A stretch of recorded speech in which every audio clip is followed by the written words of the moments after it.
Revolution will not be televised. The revolution will not be televised. What is in your life's blueprint?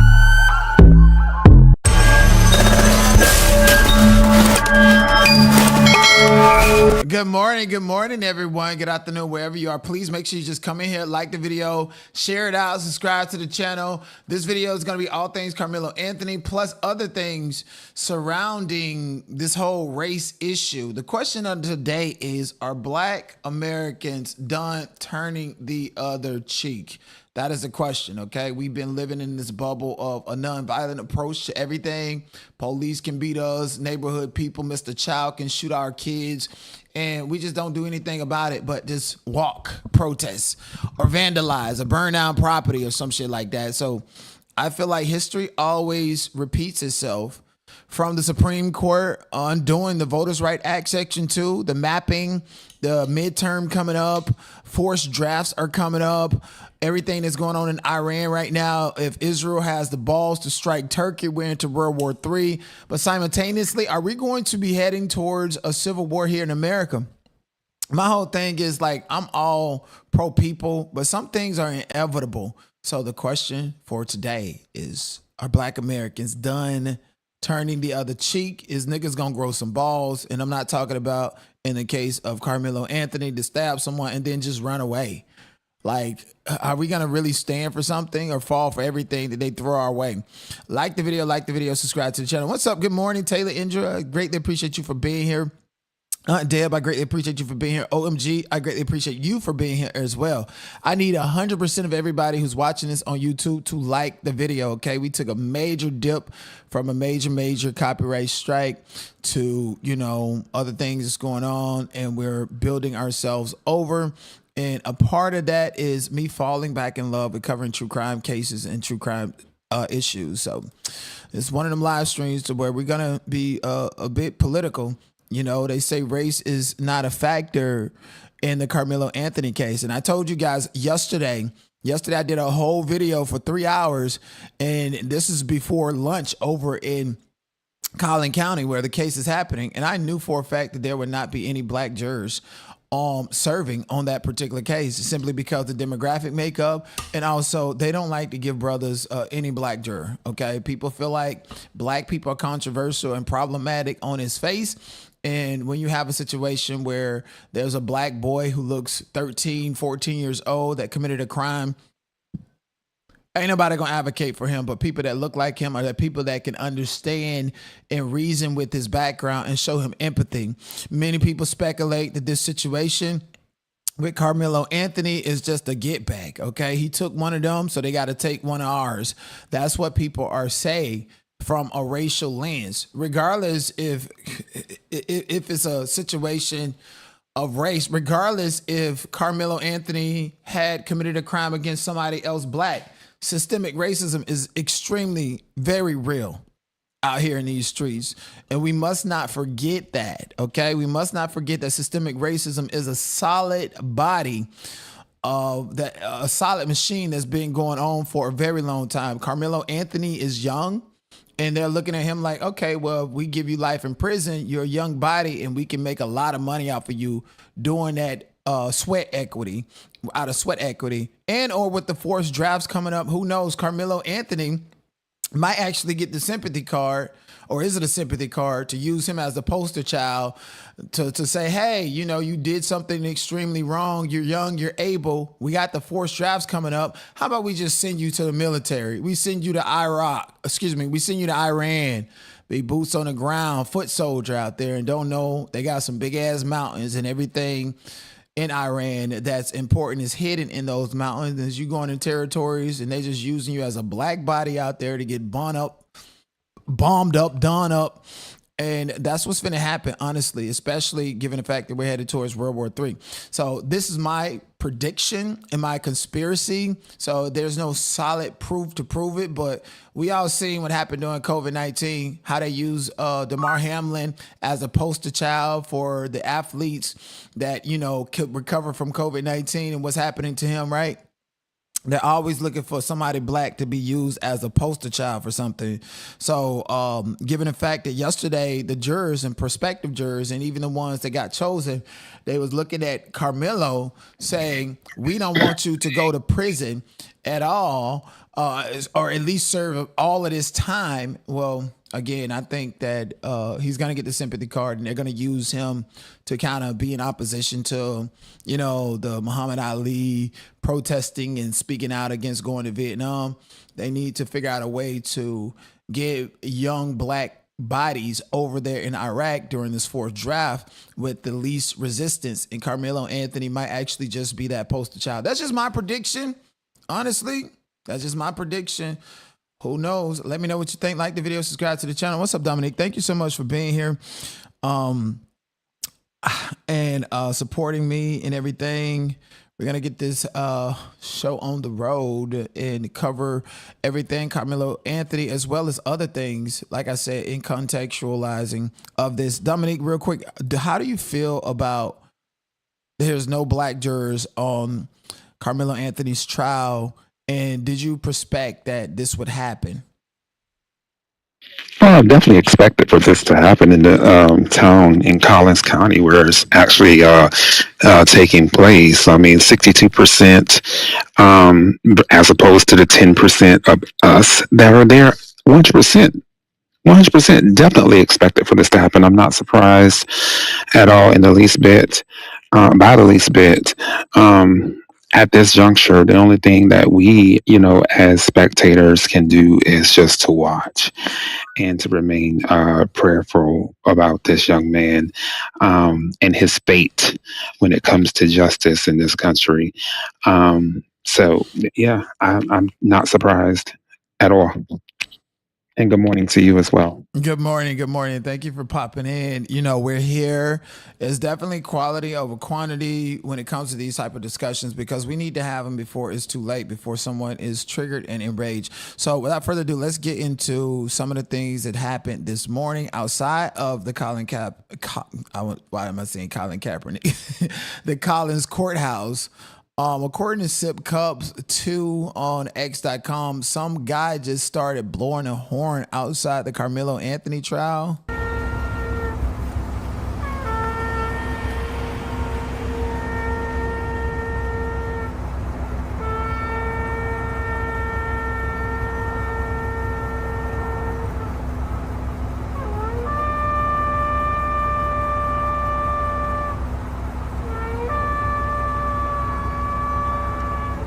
My whole thing is, what's the purpose of blowing a horn? I mean, when we think about people blowing horns, it's time for war. It's, the British are coming, or, I'm like, what are we doing here?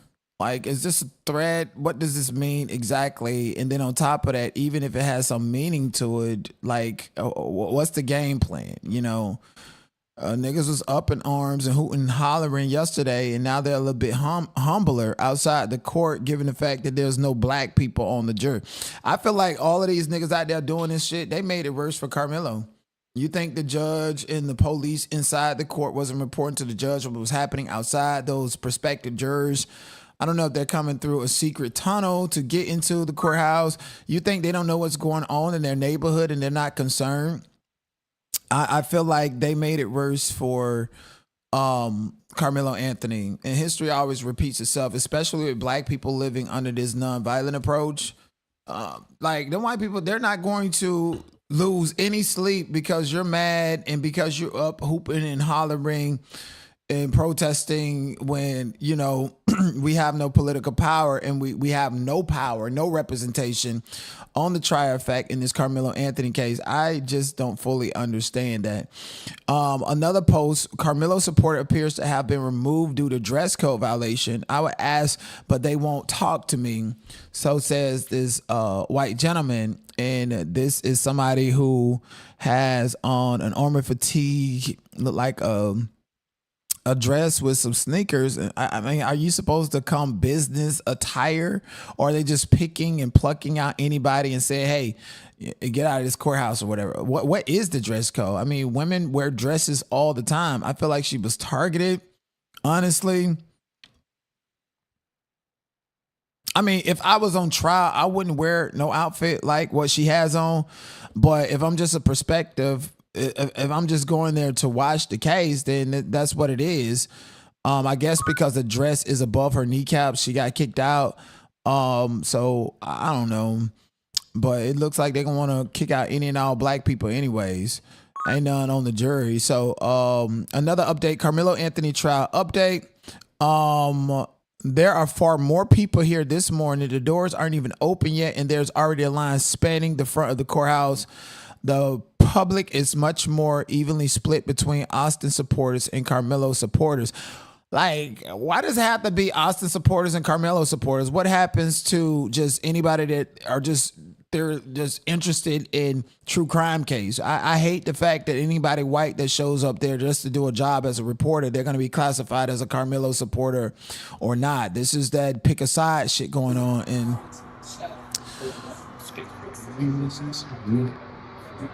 there's definitely a lot of people there. And I remember Nika Nyquil yesterday, she made a post saying that it's first come, first serve outside, and you have to get there early. And I guess the more heated up this is, people got to get there. I feel like anybody that's black that understands law, not just because you're passionate about the case, but if you understand law, it should be your job and your duty to go in there to figure out what the prosecutors are saying and doing, as well as the defense, and pointing out where objections should have been made, where objections should have been sustained or overturned, where, evidence introduced that should not have been introduced. For instance, we seen that yesterday when I was covering the Mr. Chow case, how they introduced the photo of Cyrus, who had a blick in his hand, and there was just this pussy ass police officer that's been on the police force for 25 years, and his testimony alone gave validation to this came from Instagram, and this was posted the day before, and there's this video. They didn't show the video, they didn't show the actual Instagram post, they just showed a picture that looked like AI of Cyrus holding a blicky to paint it and point it on him. I also seen where Mr. Chow's son, Andy Chow, testified that the pow that they recovered from Cyrus had a silver bearing, and it was black with a silver bearing, and the pow that they had in court was black with a black bearing. And the district attorney, who happened to be a black man, did not push and further elaborate that Andy was telling lies and he was giving conflicting statements and important details, like rather the gun had a silver bearing or black bearing. Those are important details mixed with the fact that they didn't really substantiate and lay a foundation for this photo that they claimed Cyrus with the gun. I just feel like that case was thrown, and there was a lot of prosecution misconduct, and there was a lot of co-conspiracy against Cyrus, and the goal was to demonize this black boy, and that's definitely the goal right now. And then to see and we're gonna get to that in a little bit, but what I'm saying here is that at the end of the day, if you don't know motherfucking law, you just going for a show and you're in court writing notes and don't fully understand what you're doing, like a Nika Nyquil, then why are you there? Like, get out of the way. You're just wasting up space. You're wasting time. I don't like people who go to court cases and don't know what the fuck they're talking about, and the only thing that they can do is actually sensationalize the case, opposed to breaking the law down, breaking the facts down, seeing the systemic racism, seeing the injustices that's happening right before our eyes. And they just act like this stuff don't exist because they're not educated. They just want the clout. They want the clicks and the views. And from what I see from YouTubers that like to cover court cases, they're not getting more views than usual or more than expected, like how it happened at the Diddy trial. So I guess they'll gas out, or they feel like that's just going to pay their bills and they just want to be there for whatever purposes, but they're not doing a good job.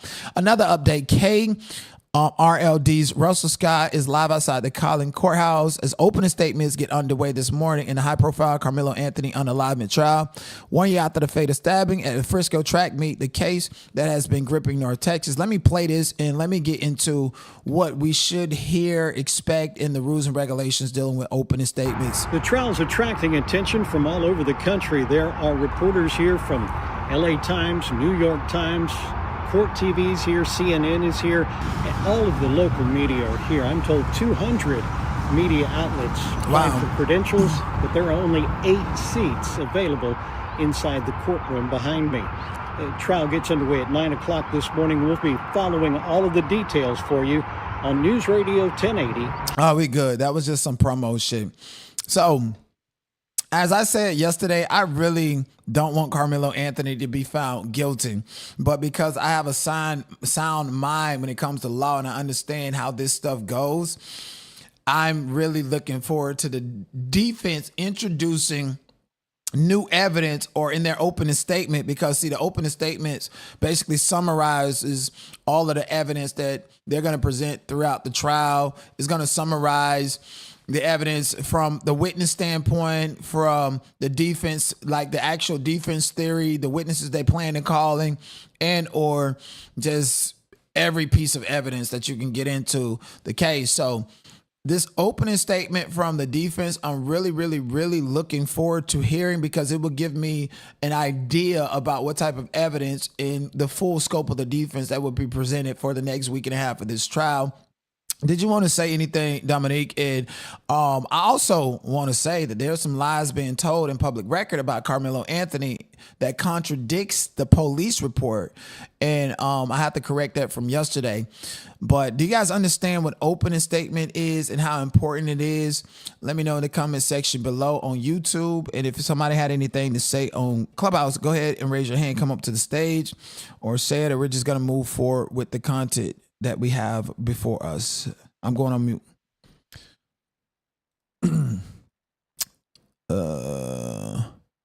It's the Metcalf. Okay. All right. So let's get to opening arguments now set underway. Let me play this really quick. Murder trial of Karmelo Anthony. He is the Texas teen acquitted based on testimony and, circumstantial evidence that will prove that it was self-defense. However, being a black man myself and also understanding how words matter, and how we typically respond to threats matter, right? He did not respond to the threat as though he was in fear for his life, but he responded as though if this happens, I'm going to retaliate. You know what I'm saying? As opposed to saying, I fear for my life, don't touch me. So I just pray that it all works out in his favor, him and his family's favor, because again, this is a young black.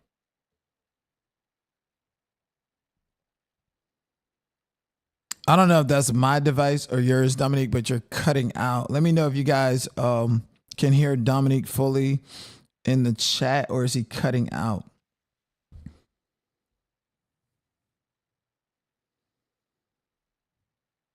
All right, let me go ahead and play this really quickly.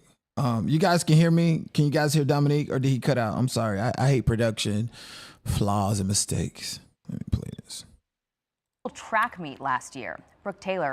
And right now, opening arguments are set to begin in the closely watched murder trial of Karmelo Anthony. He is the Texas teen accused of fatally stabbing another student at a high school track meet last year. Brooke Taylor is following this story for us. She is live in Dallas. Good morning, Brooke. Hi, Jackie. This has become a high-profile case. More than 100 people showed up to court today, but many of them were turned away because there's limited seating here. So defense attorneys for Karmelo Anthony, they are expected to argue self-defense, while prosecutors say that he provoked this attack and he brought a knife to a high school track meet. So it all started when prosecutors say that 17-year-old Austin Metcalf asked Karmelo Anthony to leave a team tent during a high school track meet back in April of 2025. They say the confrontation quickly escalated, ending when Anthony pulled out a knife and stabbed Metcalf in the chest, killing him. Now, Anthony has pleaded not guilty to murder. Race has become a major issue surrounding this case. It was even front and center during jury selection. Several jurors, they were dismissed after raising concerns about whether they were able to be impartial. Supporters, meanwhile, they have raised hundreds of thousands of dollars online to help for Anthony's legal defense. The state of Texas requires, that says that you have a right to defend yourself, then we should be able to defend ourselves no matter what the race is, what background you come from. Well, prosecutors, though, say Metcalf was unarmed when he was stabbed. His twin brother, who was with him during this confrontation, previously spoke to Fox, describing the moment before his brother died in his arms. I whip my head around, and then all of a sudden I see him running down the bleachers, grabbing his chest. I push my hand on there, try to make it stop, and I grabbed his head and I looked in his eyes.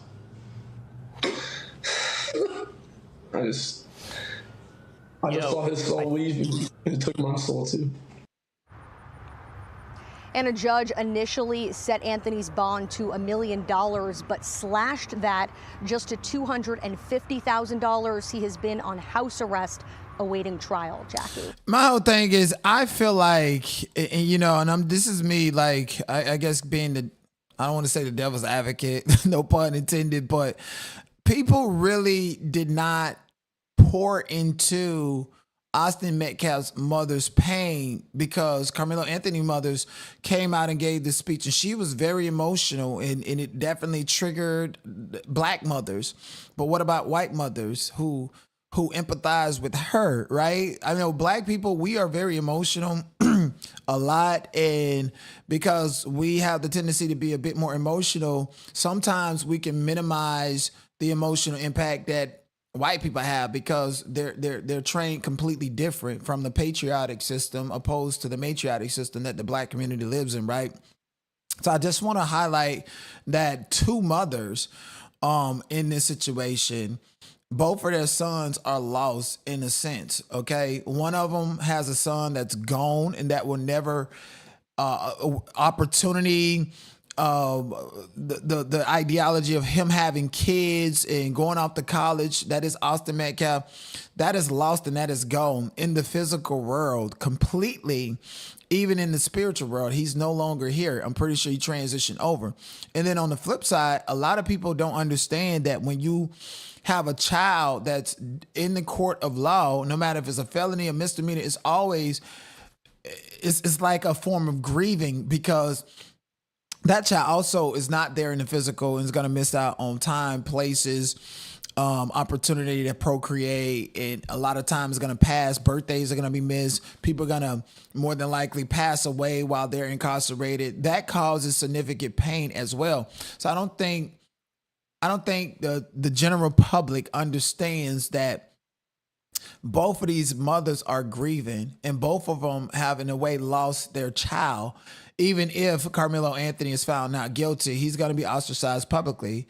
You know, we live in a white man world where all these corporations are ran and owned by white people. He's not going to be able to get a regular job. Somebody out there is going to look up his background, and even though he was found not guilty, they're still going to have a personal feeling about what he did. So his life is ruined, even in the sense if he's found not guilty and get out. Very similar to George Zimmerman, who was found not guilty for unaliving Trayvon Martin. He can't get a job. He can't go out in public and be a normal person. He's infamous. Karmelo Anthony is infamous as well, across the board, no matter what industry he tries to go into. So I just want to say that we cannot minimize the pain, the suffering, the lost memories, and the grief that Austin Metcalf's mother is faced with every single day. I want to put that into perspective. Did you guys have anything to say about the difference or the similarities between grieving over a child that's no longer here and then grieving over a child that's probably going to face life in prison? Okay, anybody got the floor if you guys wanted to speak about it? If not, I'll just move on. I don't think he's gonna be found not guilty though, because that's just not the way the world works. And I'm so tired of them harvesting our energy over the same shit over and over again. Either way it go, both mothers lost their child regardless. It's a sad situation, but it happens every day. It literally happens every day. They need to start getting more involved in these young men's lives. That's what I think. Yeah, and I also see comments. Shout out to Penny Pickle. Thank you so much for tuning in. I got supporters that only tune in when I talk about important issues, you know, and then I got another set of supporters that only tune in with this drama. Crazy. But anyways, Penny Pickle said, I'm black, but I can't see how he took a life and won't get some time. And I think that's the big question here, or that I think everyone concedes to the fact that he took a life and he deserves some form of punishment.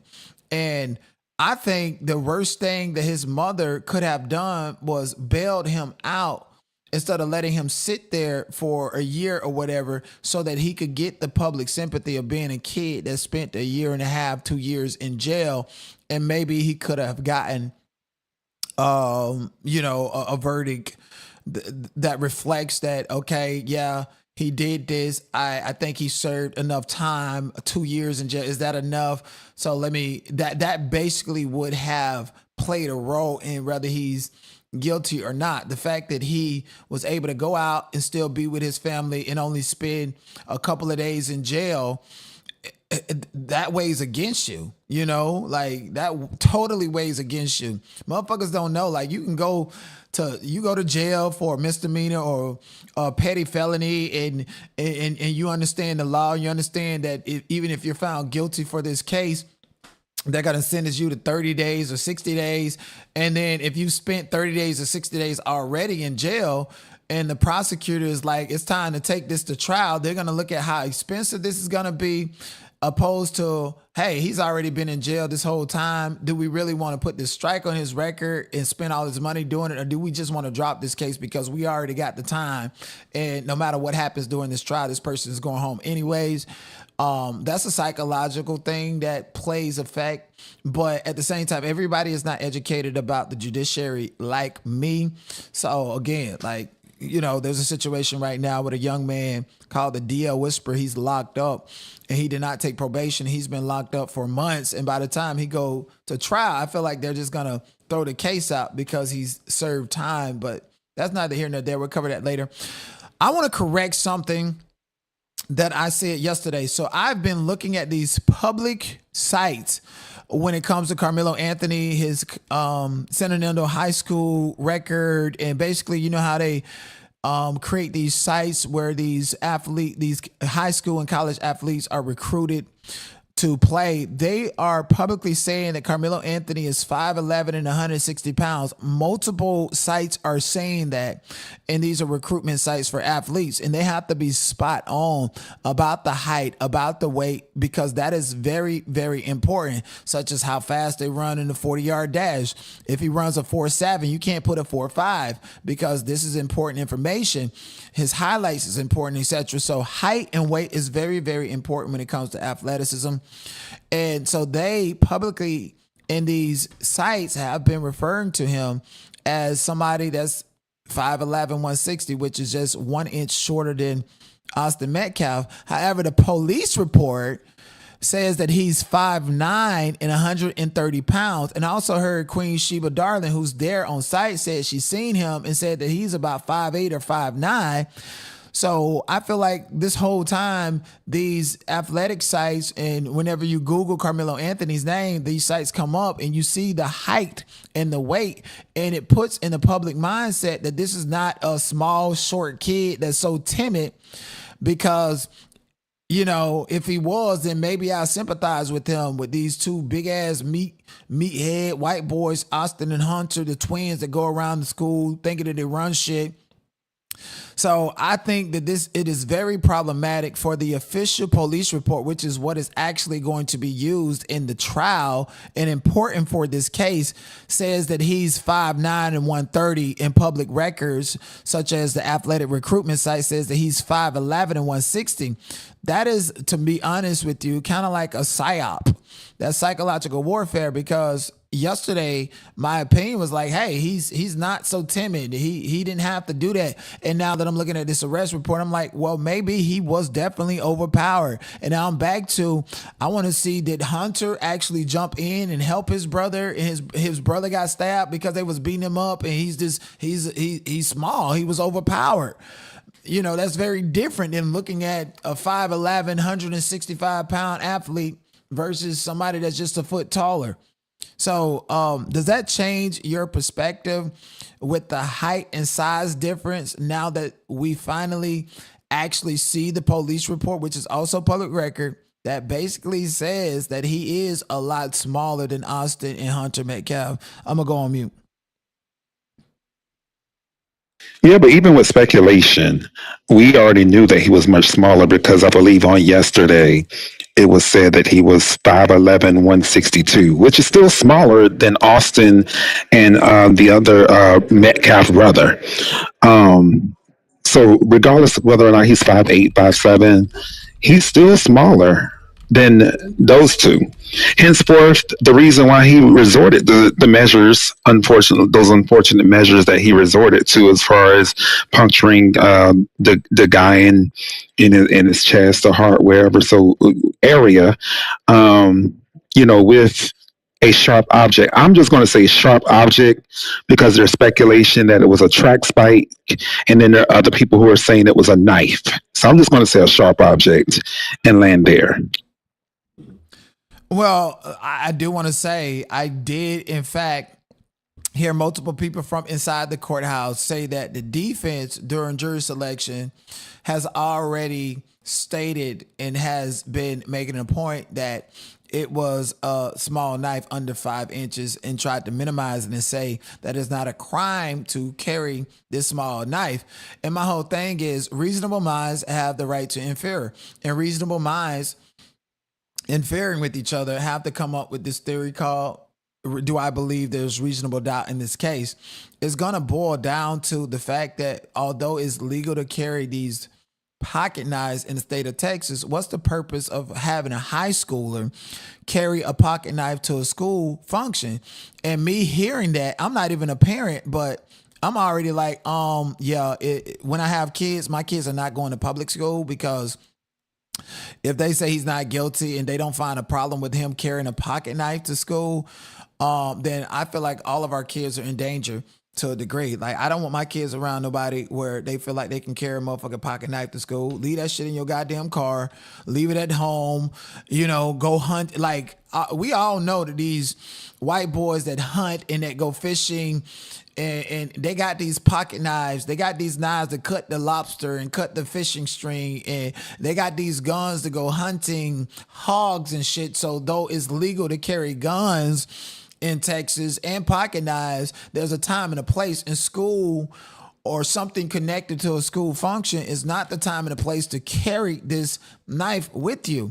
And then this is why I feel like people were throwing a curveball saying that, oh no, it wasn't a knife, it was a tent stake, to try to make me believe that he didn't take this knife to school. And I feel like people who was trying to justify and say that it wasn't a knife knew deep down inside that carrying a knife to school is problematic. I don't want my child in no motherfucking school where they carry knives and shit like that. If I go to a school and I see that they have metal detectors at the door, yeah, I know you're prioritizing safety, but what led to the point to where you have to get a metal detector at the door? And I'm out, bitch. I'm not going to no school. When a school feel like they have to have a metal detector, I understand you're doing safety and protocol and all this other shit, but I don't feel safe because you even put your school in this situation to have to do this. That means that there was prior incidents or knives or guns or whatever being taken to school, and that school itself is a problem. And those people in Collin County do not want to stand for that. You understand what I'm saying?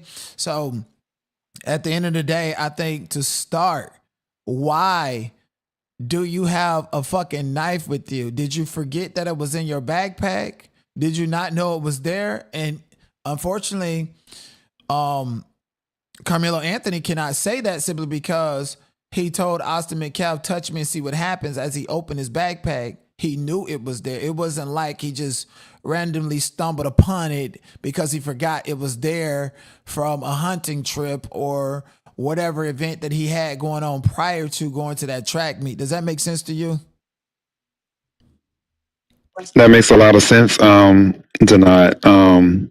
And the fact that he said, touch me and see what happens, shows that he wasn't, he did not feel that his life was threatened or being threatened because of the fact that he was going to retaliate as opposed to saying, don't touch me. I'm at fear for my life, and that's why I said words have meaning.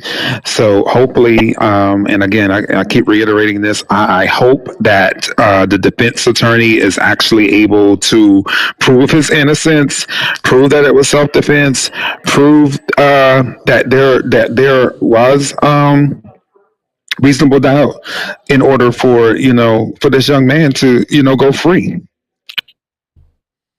Exactly. You guys like this video. If you're on YouTube, thank you so much. Clubhouse people, stay in this room. That's why I did not post a YouTube video. This is not one I want you guys to come over on, but I do want you guys on Clubhouse to share this out into the other Clubhouse houses, or however you do it. Ping people in here. This is an important conversation. Again, we're slowly walking to the big question of it all. Are Black Americans done turning the other cheek? We're not only covering Karmelo Anthony, we're covering other things, but in this situation with Karmelo Anthony, we have to be fact specific, and we're going to have boots on the grounds outside the court and tell you guys what's going on there in real time. But before we do all of that, let me go ahead and read this police report, because the police report is what gets the district attorney to present a warrant affidavit to the court. So let's deal with the facts as presented under the color of law.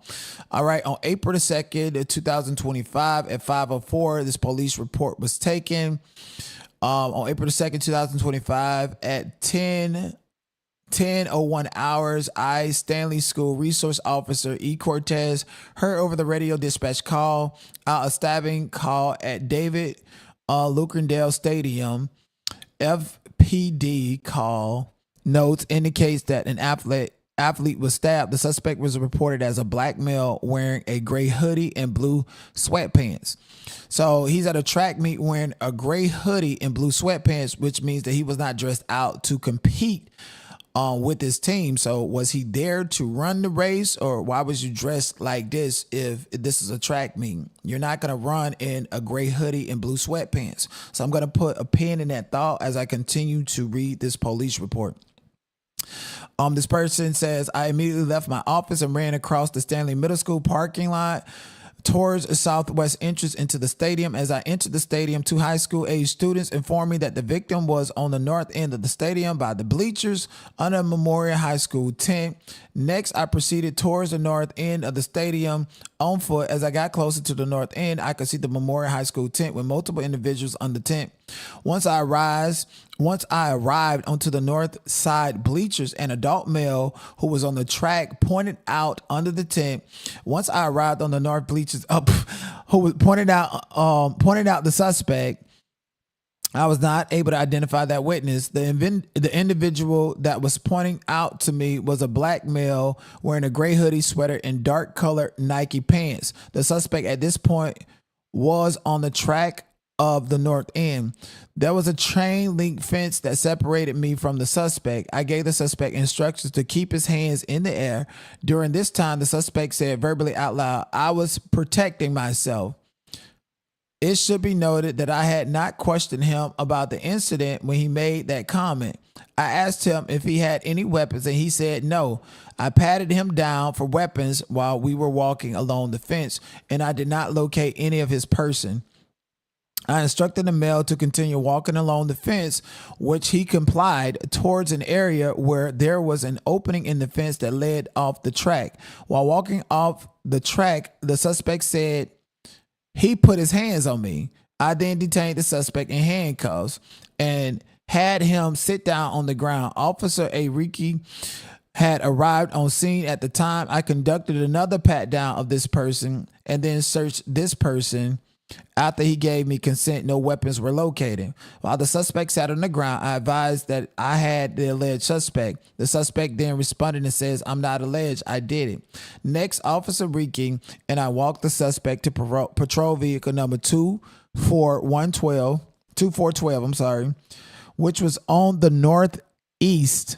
Sorry, I need to blow this up because I'm kind of getting let me blow this up. It's so small. Y'all know them police reports be goddamn small and plain. Okay. So put him in handcuffs, walked into the car on the northeast gate. As we were walking to the squad car, the suspect was emotional and said he put his hands on me. I told him not to. I did not question the suspect about the incident while he was escorted to the patrol vehicle. I searched his person once again, and I had him sit on the back seat area of patrol vehicle. While the suspect was in the back seat, I noticed fresh blood on his left middle finger. I verbally acknowledged that I saw the blood out loud so that it would be captured on my body-worn camera. It should also be noted that the suspect asked me, is he going to be okay, while he was in the back seat. I then identified the suspect. He provided me his name and date of birth verbally as Karmelo Anthony, with a date of birth of such and such, which I ran into the FDP dispatch. Officer J. Hancock arrived on scene and remained with me and the suspect at this point. Karmelo was then checked via eSchool database to also confirm his identity. The identity information he provided matched the individual I had in custody. Next, I was advised by Sergeant Holland to transport the subject to the Frisco PD jail. Officer Hancock and I transferred him to the FPD jail. Again, I did not question Karmelo about the incident. Upon arriving at the Frisco jail, Karmelo was escorted in the intake area. FPD jail staff changed him out into jail attire. I remained with the jail staff the entire time that the changeover happened. The clothes that Karmelo was wearing was placed in an FPD paper evidence bag. The clothes remained in my possession from this point on. Upon Karmelo being placed into a jail cell, I continued to keep possession of his clothes. I returned to the patrol car with the other officer, and we put the clothes in the back of the trunk area. I drove the patrol car and parked the squad car in the parking lot. Karmelo's clothes remained in the trunk area of that vehicle at this time. Then K. Dillon then took possession of Karmelo's clothes. I added my body-worn camera to the case. I have no further information to report. There's a supplemental report from Ricky, how he got involved. And he was wearing a full Frisco police uniform, and I was operating a fully marked Frisco police vehicle. At about that time, I was dispatched to the report of the stabbing of David at the David Stadium. Frisco police dispatch advised an athlete had been stabbed. The suspect was described as a black male wearing a gray hooded sweatpants and blue sweatpants. I responded code 3 from the area of the Parkway. I arrived on the scene at approximately 10:05. When I arrived on scene, I approached the track field area and saw Officer Cortez kneeling next to a black male wearing a gray hooded sweatshirt and blue sweatpants. The male later identified Karmelo. He was in handcuffs on the sidewalk. Karmelo yelled out, "I'm not the alleged suspect. I did it." They patted him down, took him to the car. And there's another supplemental report from Will Otis. Will Otis basically confirms everything that Officer Cortez and them says. And then Sergeant Otis, he walked up to the visitor bleacher and observed the victim being treated by Frisco Fire Department personnel and also the athletic trainers. The weather began to turn and it began to heavily downpour rain at this point. Some of the Frisco staff moved the memorial tent to cover the victim and the FFD personnel. Sergeant Otis began using his city-issued phone to snap crime scene photos to preserve as much of the scene as possible due to the weather and the large gathering of people that were involved in the incident. Other officers began to set up a crime scene with tape moving non-essential personnel out of the immediate area. The officers on scene were informed that the knife that was used was tossed and was still believed to be somewhere close. Eventually, one of the witnesses said they remember seeing it on the bleacher still. Officer Still was able to locate the knife. It was located between rows 9 and 10 near seat 30. Partially open. The rain began to come down again heavily, and it was determined that instead of moving the knife, the officers would cover it with a large blue tape. Sergeant Otis assisted in preserving the immediate crime scene as much as possible while the other personnel tended to the victim and eventually transported him. At around this time, Officer Welts and the crime scene log and began logging the individual on the call to the best of his ability. Lieutenant Crawford relieved Sergeant Otis on the scene. Sergeant Otis went back to the police department to download his body cam and the photos he took with the city issued camera phone, and that's concluded his investigation. Now there's a Taylor Wetzel that came in at approximately, I responded to the stabbing at the stadium. When I arrived on scene, I grabbed a roll of tape, crime scene tape, from my trunk and proceeded to the visitors bleacher where dispatch advised the victim was. While I was walking towards the visitors bleachers, I was approached by a witness who identified himself as such and such. He began to tell me what happened, and I asked him where the stabbing occurred. He advised me it happened under the Memorial High School pop-up tent in the visitors bleacher. I immediately informed Sergeant Otis where the witness stated the stabbing occurred and gave him the crime scene tape and started securing the crime scene. I then had someone move to the walkway under the visitors bleacher out of the range to further speak with me. The following is a summary of the contact with such and such. And this when I say such and such, it's redacted. And this other redacted individual advised he was sitting under the Memorial High School pop-up tent with his team and was near the victim, Austin, and the suspect, who was later identified as Karmelo Anthony, from the Centennial High School, and was sitting on the Memorial High School tent. Austin had told Anthony that he needed to move out from under their team's tent, and Anthony grabbed his bag, opened it, and reached inside and proceeded to tell Austin, "Touch me and see what happens." No one really thought Anthony really had any weapons in his bag, and Austin proceeded to touch Anthony, and then Anthony told Austin to punch him and see what happens. A short time later, Austin grabbed Anthony to tell him to move, and Anthony pulled out what redacted recall as a black knife and stabbed Austin once in the chest and then ran away. Austin began grabbing his chest and telling everyone to get help. Such and such advised he did not know Anthony's name, but stated another Memorial track member was friends with Anthony and he could identify Anthony. That person described Anthony as a black male, skinny, with possibly a goatee, short puffy hair, and wearing Centennial High School clothing. This concludes my contact. So we know for a fact that he was invited over there or had some type of connection to someone from Memorial High School. So it's not like he just popped up over there unannounced and to, provoke athleticism. He was friends with someone on that team. But anyways, there's a Jerry Hancock who basically says the same thing.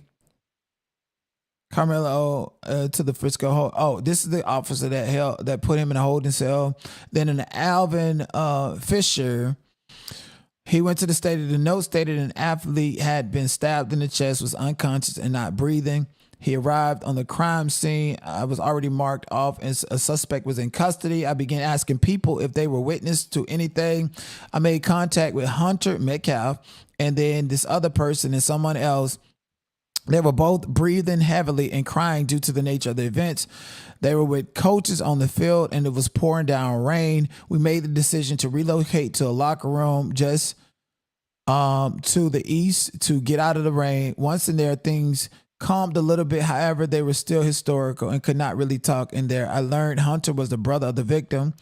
I attempted to ask them both what had happened. I could not really get anything out of Hunter, but the other person stated he wanted to speak. I asked him what happened, and he stated they were all sitting on the bleachers on the Memorial High School tent with another male who he did not know walked over and sat under the tent, and then said to Austin, told this male that since he did not go to Memorial, he had to leave. And Austin and the other male went back and forth, and then Austin stood up and pushed the male to get him out of the tent. Then such and such has said during this time of arguing, the male was reaching around in his bag. It was at this time the male took out the knife and stabbed Austin and then left the scene. This was all blank. Remember when he talked about it. After this, I then stood by three athlete witnesses until CID arrived and interviewed them. I was then relieved. Then there's a Mike Crawford who did a report. He was dispatched. The medical personnel were actively engaged in life-saving measures. With Mr. Metcalf, I observed that a crime scene was created around the area and began collecting the names and contact information of the bystanders within the scene. I then met with Officer Wetzel and directed him to begin a crime scene log. As he was getting the needed paperwork, I took over his responsibilities of monitoring the witness of the event. Ultimately, the witnesses was taken to another area of and out of the rain by another officer, and he had nothing else to do with it. Then Jacob, one other witness, a police witness that is, he said, I coordinated with another officer on scene to secure the location. By the time the students and the FISD staff had cleared the area, I used crime scene tape and began to tape off the area. Somebody informed him that the suspect threw the knife and pointed me in the location. I located the knife and could see blood on the knife. They took pictures of it, put tape over it, blue tape specifically. And once he positioned the tarp over the knife, I reached down and grabbed a backpack left in the stands to weigh the tarp down and threw it up when Sergeant Otis was positioning the tarp. It was later discovered that the backpack I threw up on top of the tarp was the suspect's backpack. It was the only Centennial High School backpack located within all of the Memorial High School backpack in that area on the stands. After securing the scene with the crime scene tape and attempted to preserve as much evidence as possible, I assisted another officer while locating other possible witnesses. Officer Witzel has maintained scene security while I was assisting the other officers after the medics transported the victims. I took photos of it, and that's it. And that concludes his investigation. And there's a Cal Pemberton, responded to this, located it at the stadium. Call notes advised the male had been stabbed and unconscious upon arriving. I coordinated it. The knife reported it had been used, and the assault was located by another officer in the bleachers. Shortly after my arrival, a large downpour of rain had begun. I directed several officers to use a tarp found at the scene to cover the location of the knife. I remained on scene until the victim was transported. Then Justin Newton, whose statement is strikingly similar, he says he got from the nurse's bag Austin in the body bag. Oh my gosh. Put him in a body bag. Oh, that's got to be fucking crazy. At 13:37, he witnessed them put Austin in a body bag. At 15:15 hours, the transport service from, wait, that's a long time to see somebody in a body bag and then to get them transported, just sitting there. Wow. Anyways, the medical examiner arrived and took possession of the body. Tag number 1016978 was placed on the bag and secured. I took notes during this time, which when scanned to the report and booked as evidence, I turned in the crime scene log, and that was basically the end of it. There's an Andrew Higgins who reported and walked into the main lobby stating that he had witnessed this someone walked into the lobby of a police station and said he had witnessed the stabbing, and he was told to come to the lobby to complete a witness statement. He gave them a voluntary witness statement, which he worked on until detectives arrived to speak to him. This redacted person left with detectives, and I returned to my duties. Craig Thomas, who seems to be one of the big witnesses dealing with the other witnesses. Upon his arrival, I first made contact with Officer Cortez, who was standing next to a marked police vehicle. Officer Cortez advised he had detained the suspect and he was in the patrol vehicle. I then responded to the victim's scene. That was in the north bleacher. As I walked up, I noticed Frisco Fire Department personnel was attempting to provide life-saving measures to the subject, later identified as Memorial High School student Austin Metcalf. And there's a lot of redaction. As other officers worked the scene, I was asked respond to the stadium medic and keep the following Memorial High School students witness separated until detectives speak with them. There's 3 redacted students who are witnesses. And then it goes to say, while with them, I was told to take their cell phones from them and later turned them over to Sergeant. After being relieved, I was asked to make contact with all of FISD athletes that had been placed on school buses. Below is a list of the students who identified themselves as witnesses to the stabbing of Austin Metcalf. There's one from Le Bon Tri High School girls track. The first bus got 3 students from Lebanon Trail High School. There's another bus from Liberty High School boys track team with 1, 2, 3, 4, 5, 6, 7, 8, 9 witnesses. There's another bus from Liberty High School girls track team with 1 witness. There's a bus from Memorial High School boys track team with 1, 2, 3, 4, 5, 6 witnesses. There's a bus from Fresco High School boys track team. So this with 1, 2, 3. And then there's a bus from Independent High School boys and girls track team. 1, 2, 3, 4, 5. And then there's another bus from Emerson High School girls track 6. So notice they don't have anybody as a witness from Karmelo Anthony's high school. They have a total of about 15 different students from different schools in the same county, Collin counties, that's going to be testifying on behalf of Austin Metcalf and the state against Karmelo Anthony, one black boy, and none of the witnesses that the police talked to on scene came from Centennial High School. And that's bad. So you out there in the op zone, nigga, all these rich ass white kids finna send your ass up the road. And there's another one from the girl Emerson Girls High School. Okay, that was a girl. And then they say, I was also met by the following coaches who advised they witnessed the incident. There's a coach from Centennial High School. Her suspect confessed to the stabbing, and that coach is going to be able to testify on behalf of Karmelo Anthony's character and what type of athlete he was and his attitude. So his own coach is going to probably be an op or probably be there to testify on his behalf. I don't know, but there's one coach from his own high school. There's a Vincent Hopper from Heritage High School. Her suspect confessed to the stabbing. There's a Lakeisha Collins, Independent High School coach, witnessed the incident. And there's a Mindy Yetman from Independence High School, witnessed the incident. So 2 white women witnessed it. Your coach from your school and another coach from another school heard you confess to it. And the only person that is in this docket that has any personal knowledge about Karmelo Anthony is Markel Gonzalez, which is a Spanish man. So that's the only possible witness that is disclosed that could testify and say anything on behalf of Karmelo from a personal observation because he's the coach of his school. Everybody else don't know him. First time meeting him, he done stabbed with somebody. God damn. And there's another officer. He responded to the stabbing. I provided scene security and assisted while keeping civilians away from the crime scene. I maintained this position until I was relieved by CID detectives. And then there's another one that says this. So just based upon the police report that I see, this is very, very bad for Karmelo Anthony. Like, you're one black boy. And Carmelo's high school is Fresno. Okay. Fresco Centennial High School. Okay. Boys track team is Carmelo's team. Okay. So let me go back to this police report. So Fresco is Continental, okay?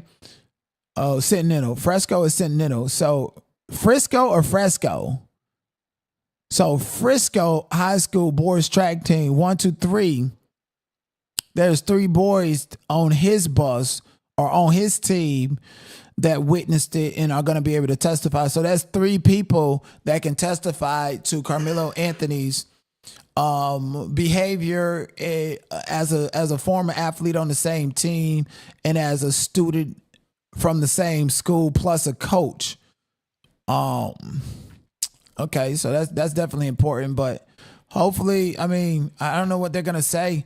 All I know is I did hear a news clip that Karmelo himself was, always fighting. But they were surprised that he would actually stab someone. So I will tell you that. But anyways, like the video, subscribe to the channel. Let me know what you guys have to think. And I'm looking at updates from inside the courthouse right now. And there's an update that says, and this is from sorry, you guys, I gotta readjust my screen on YouTube because I blew it up. Anyways, there's a note from Mary Ann Martinez, a note about Karmelo Anthony media coverage. Only 9 news organizations could have been credited by the court to be inside the courtroom. They include the Dallas TV stations, the Dallas bloggers. It's in the court today. Only credited members of the media are allowed. Electronics in the courtroom. We are the only ones live reporting what's happening. Less than 30 members of the public were allowed into the courtroom today. And so even if bloggers made it in, they are not able to tweet or get out what is happening. So let me follow this person because she seems to have her device in the courtroom. And in real time, she's tweeting from inside the courtroom, which is very important. And she's updating us. 4 minutes ago, she says, jurors are about to see the only known recording video of Karmelo Anthony Austin Metcalf stabbing. Daily Mail has already seen the video, which was recorded by a fixed camera at the stadium the day of the deadly track meet. So if they're pulling up this video where it's like a video of all of these cameras, I think that's a little bit prejudice for this school to not show the video from the isolated camera instead of showing a layout of about, what was it? It seemed like 20 different cameras. So it was very small. You have to zoom into it. And the more you zoom into it, the more pixelated it gets. So that definitely could be bad. We're definitely 14 minutes ago, she said the interest in the Karmelo Anthony unalivement case is so intense that people are trying to buy their way into the courtroom. I was just approached in the ladies' room while on a bathroom break by a young woman who offered me cash in exchange for a pass granting me access into the court. She also asked other women who had been in line since 6 a.m. to buy their passes. Everyone turned her down. Damn, don't tell me that's Queen Sheba Darling, Anika at NyQuil, trying to get some clicks and views. So they outside. They didn't spend their money to go to Texas and can't get in the courtroom, is what is happening here. So we're definitely going to continue to give you guys live updates and so forth. But also, I want to cover other things that are strikingly important. There was another self-defense case coming out of South Carolina where Mr. Chow fired a shot at a young man by the name of Cyrus, and he was found not guilty. The jury unanimously find the defendant, Chi Rick Chow, as to the charge of murder, not guilty. Fine number 302, foreperson, June the 1st, 2026. Madam Forelady, was this your verdict and the verdict of the entire jury? Yes, ma'am, it was. Thank you. That is so sad. Madam Forelady and ladies and gentlemen of the jury, I'm going to ask you 2 questions. We, the jury, unanimously... That is so sad. That is so sad. And the family just broke down and cried. There's no justice for black people in the court of law, no matter what side that you're on. This goes to continue to show that the system is not for us. One Asian man took down a whole black community. It was 5 or 6 black women and 2 black men that testified and said that they seen Rick Chow fire a single shot at Cyrus and hit him in the back. Now, what's ironic about this is Rick Chow, Mr. Chow had already shot 2 people prior.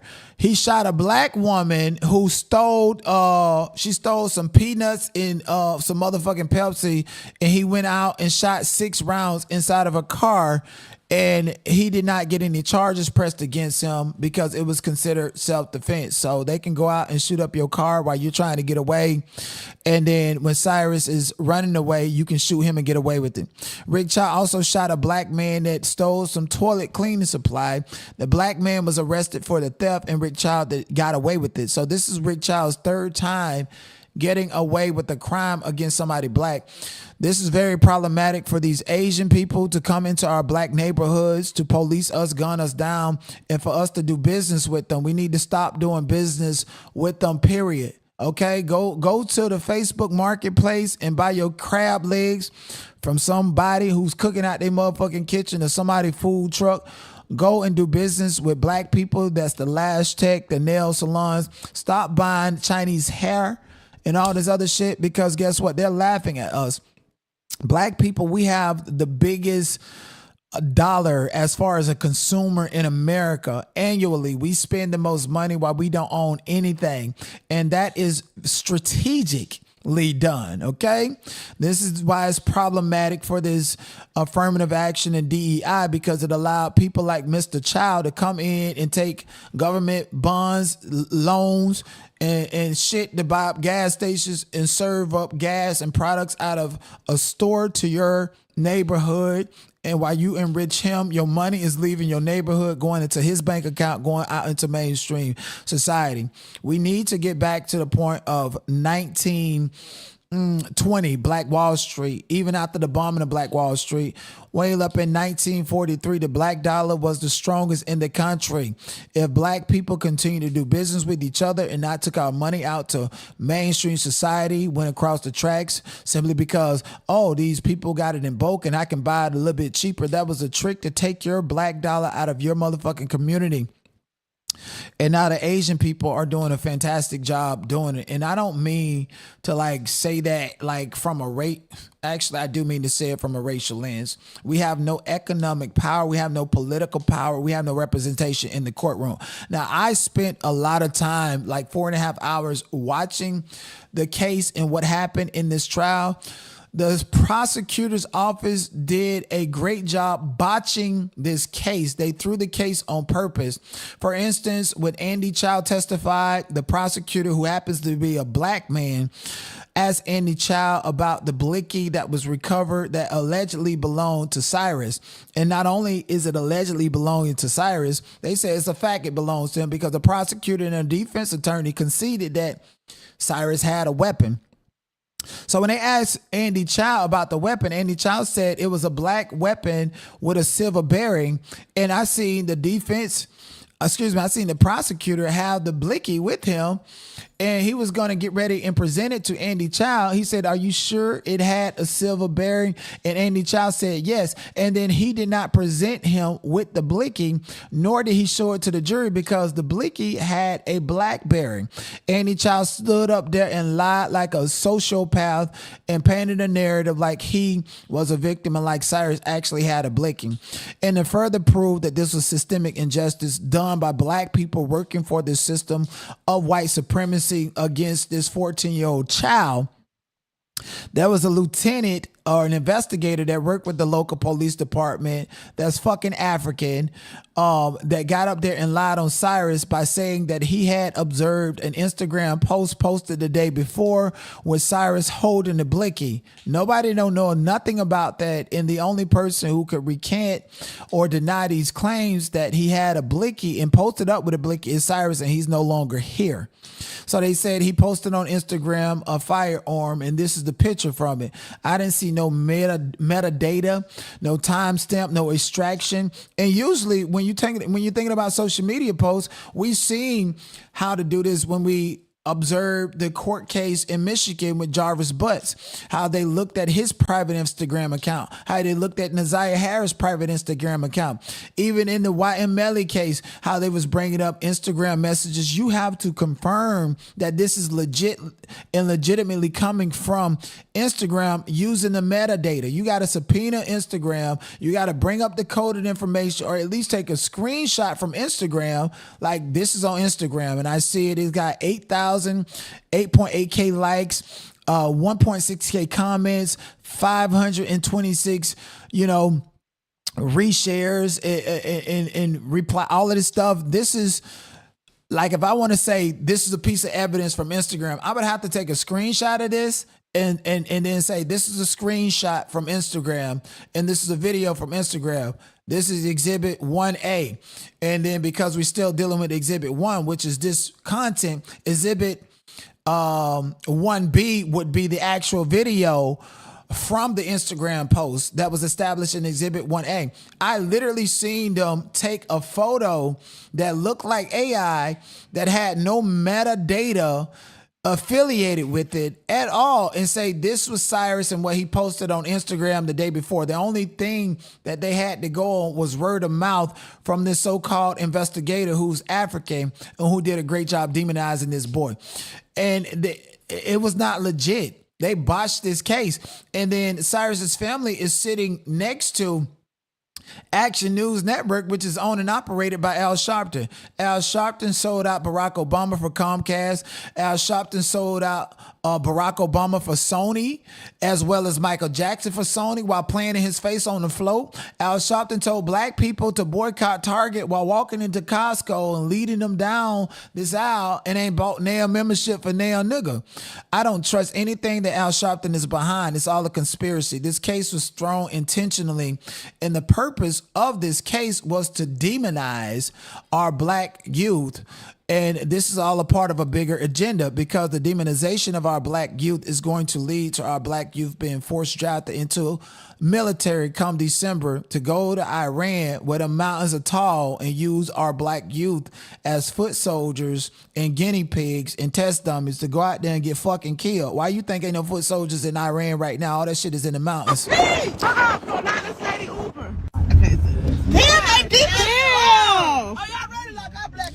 So, and what's so crazy is, like, if y'all was gonna burn down the gas station and do all this other stuff, I'm not encouraging nobody to do that. Y'all should have been did that. They say Mr. Chow sold this gas station and somebody else owns it. So now you're vandalizing and hurting the business of somebody who's not even involved in this case at all. At fucking all. Like, black people are just like, are we done with this? Have we had enough of the protesting? Have we had enough? I thought we've been tired since motherfucking Selma. Like, you're triggered by what? You're suddenly triggered because this is a hot topic and something to do, something to get out of the house. Instead of celebrating and praising and worshiping and getting motherfucking diabetes from candy, dip Kool-Aid, dip pineapples and shit, guess what? We need to actually start focusing on these political legislations that's happening right before our eyes that's continue to decimate us in this country. Bro. Sometimes, bro, you trying to do good, bro. The devil just protect you off your path, bro. I can't believe I start my motherfucking morning like this without saying fucking pineapple, bro. Bro, somebody, I ain't even finna cry about this shit, bro. Just somebody come pull up on me, bro. It's so crazy. All that sugar and this pineapple Kool-Aid and shit, that shit is clogging y'all brain and closing off your pineal gland. And according to dope boys out there, bitch selling it like it's dope. Fuck is you talking about? And y'all want to protest when it's too late. That's what the fuck is wrong with black people. We so full of mess and so full of shit and paying attention to all the mess. By the time something serious happens, you want to now, oh my gosh, what's happening? Mr. Chow got off. If y'all was going to do something to Mr. Chow, y'all should have been did it. If y'all was going to vandalize the gas station, y'all should have been did it when it was important. Stop sitting back, allowing us to be victimized by the same system that continues to tell us no, that continues to tell us we don't give a about you. And as American people, everything that happened to black people, such as stop and frisk, when it happened to white people, we up in arms and now all of a sudden we care. It's definitely a race issue. Race is definitely a topic of discussion that we need to explore. We need to continue to explore it. I'm sorry. Like, you know, we cannot sit here and act like this is a colorblind issue. This is an agenda issue. And the agenda has always been to go against black people. And when it started affecting white people, it becomes a problem. Here's another trending topic that I came across. You guys are familiar with Reckless Ben. Reckless Ben, who pretty much makes $600,000 a month off of YouTube, decided to make a big deal out of a $200,000 Lego collection and went over there fucking with the Mormon people. And now he has a court case coming on saying the police arrested me falsely and I don't know what to do and I'm the victim. And people are pouring into him. What about all the black people that are victimized every fucking year? We all want to leave something behind to our children and grandchildren. And for the Mansell family, that was a small fortune worth of Lego Star Wars. Yes, 780 sets and more than 1,200 minifigures that they gave to their local Bricks and Minifig store in Salem, Oregon to sell on consignment. That store was taken over by new owners that the Mansells allege did not pay out that fair share. All of this was discovered by an investigator named Reckless Ben, and I will let the rest of the context come from his video. Family reached out to me saying that I'm their last hope to get them their life savings back. The video I made exposing them was actually insane. Check it out if you haven't seen it yet. But all right, well, we'll let our audience do that on their own. But Ben joins us right now to give us the very latest on the case. Ben, how are you doing? It's good. How are you? I am good, my friend. So, as for Bricks and Minifigs, we reached out to them. They pointed us to their latest statement. There's another one coming, obviously, as this story continues. But they said that these kinds of consignment agreements that the Mancells made with the previous owners are not legal under what Bricks and Minifigs allows franchisees to do. Now, when the Mancells sold this massive Lego collection to their local shop, and the local shop said they would sell it on consignment, was there any kind of idea or warning? Bricks and Minifigs is going to say that this consignment wasn't even allowed, and that's why they're allowed to take it. But that's the worst argument ever, just because that's really none of Brian's business or my business, whether the consignment was allowed or not allowed. I think they're just trying to take away from the fact that they took this Lego Star Wars collection without paying for it. Because whether it's allowed, if this consignment is allowed and he gave them the Legos and they didn't pay for it, that's illegal. If it wasn't allowed and he gave them the Legos and they didn't pay for it, that's still illegal. So it literally doesn't matter either way if it was allowed or not allowed. At the end of the day, Brian gave this store $200,000 worth of his Legos, and then he only got paid a tiny, tiny amount back. So, and once the new owners took over, they didn't pay him anything. So that really doesn't matter at all.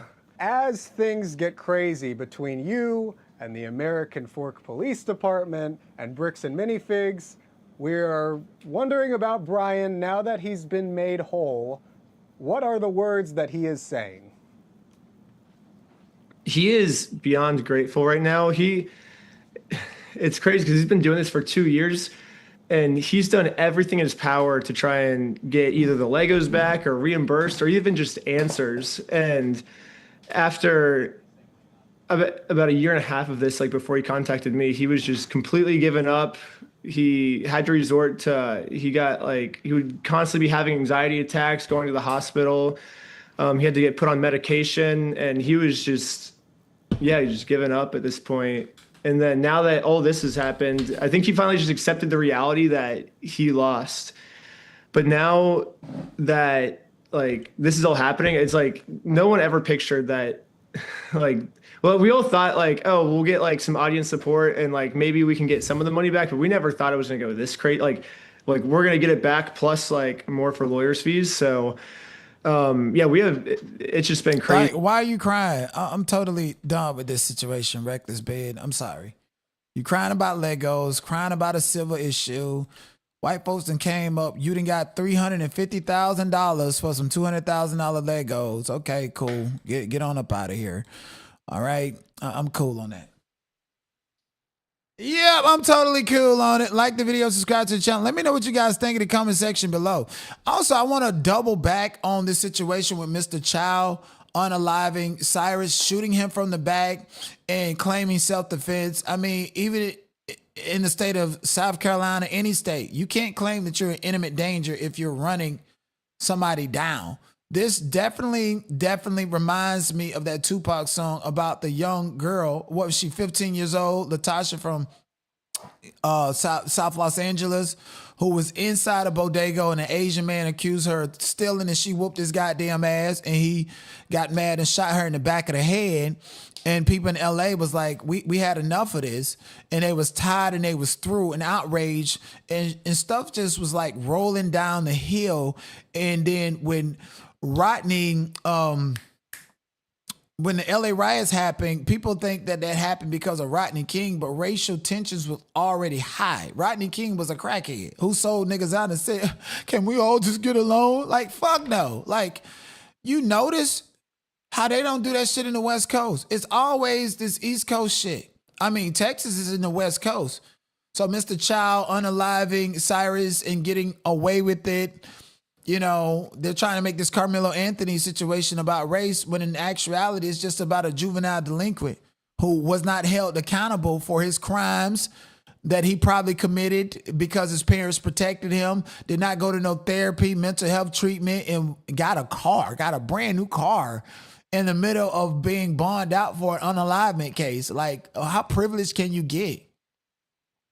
So, but at the end of the day, you know, race does play a role in the selection of the jury and the attitude and so forth the judge do. The judge is just a public servant in a fucking robe. So when it was reported that the judge has been an asshole, that's his temperament.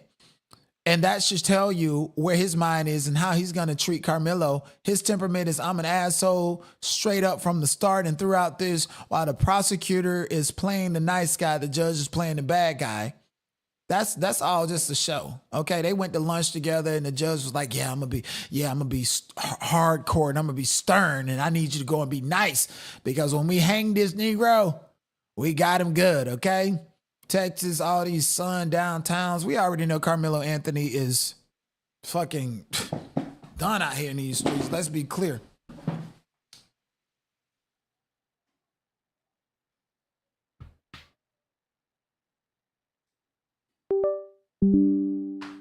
But my thing is, with this Karmelo Anthony situation, is this what's going to like turn heads and tilt this race war, okay? Nobody wants World War III. Nobody wants a civil war. But ladies and gentlemen, the inevitable is always going to happen. All right, let's go and visit this Chud the Builder situation. Chud the Builder has been crying hardcore tears. It's showing that he's like a little boy, okay? He been crying and acting like that nigga that took it from that transgender, trying to get out of jail, and they just not letting him out because, you know, he's just problematic across the board. Mind you, Chud the Builder has a rap sheet just as long as Highway 27 and has always been a problem for his own community. And then he decided to get clout and attention off of becoming a problem for the black community, thinking that you can go out there and unalive someone and utilize a self-defense law like Mr. Chow to get away with your crime.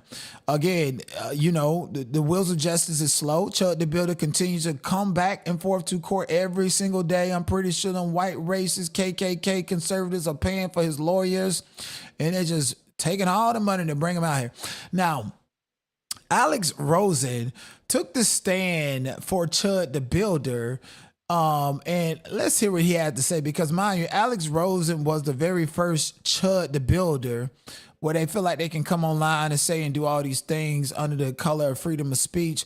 But Alex Rosen was not dumb. He didn't go out there and say that shit to niggas' face. As a matter of fact, he folded and want to collaborate with black people these days. So I'm hoping to bond him out. You know, I myself am a free speech absolutist, and yeah, I just don't think he should be in jail right now. And mind you, this is Alex Rosen right here, and what he said and why he's a free speech advocate. He don't give a damn about Chud the Builder. The only thing he give a damn about is going to maintain that he's the first nasty ass white boy that went online calling black people the hard NER, and he wants to grift himself to Chud the Builder for brand and marketing purposes only. That's it. A lot of people, you know, trying to put in my comment section, oh, but you would never say the N-word in the Allegheny National Forest in Pennsylvania. Well, you're wrong. I ain't even finna play that because they gonna demonetize me. Look, he yelled that shit from the top of his lung and ain't no black people around, sir. We don't give a damn. You out there by your motherfucking self. Yeah. What?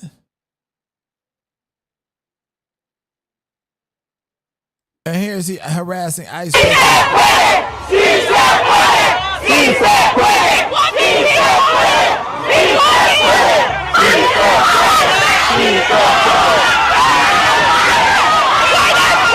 So that's him harassing people out there in Texas. And my whole thing is they just actually released the guy that went to the stadium where Karmelo Anthony stabbed Austin Metcalf. They just released him just in time to go out there with his race baiting antics in order to stir the pot with this Karmelo Anthony trial. Now, I've heard that the Black Panthers are out there. They're hooting, they're hollering, they're blowing goat horns and shit. yelling. This means absolutely nothing to them people. Like, you're wasting your time. Now, I can see it was the pandemic where people are protesting Black Lives Matter and shit, because you get unemployment and all that stuff. What are you doing? What's the purpose of this? Where do you think you're going? Day 4 opening arguments have begun in the Karmelo Anthony trial. Pastor Lorenzo Henry of Kingdom Application Ministries is outside of the Collin Courthouse praying and blowing a horn. He states that he comes and prays outside of this court every Thursday because racism has been legalized here. Arise! Let God arise! And his enemies be scattered! Ah! Ah!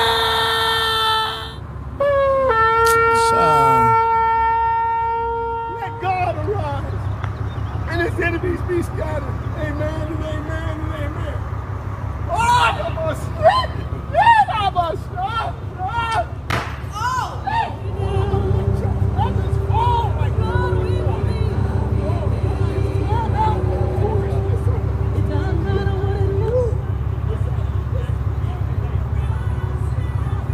Let God arise! And his Child, listen, niggas been fucked up since they rewrote the Bible and said God, praise white Jesus and all this other shit, man. I'm sick of this. Like, you know. And the thing is, it only take a couple of us to show bravery, to show that we'll die by something. That's all it take, literally. And people just afraid. Or it's just gonna be somebody else. Oh, that nigga gone. We scared. I'm scared. I don't want to go to hell. You know, fuck all of that. Shit, that's the biggest difference between white Americans and black Americans. White people will really die by their cause. Let's be clear. Have you ever fought a white boy? They'll get their ass beat the fuck up and keep on fighting. Like, get your ass away from me. Like, go on. You done got beat up.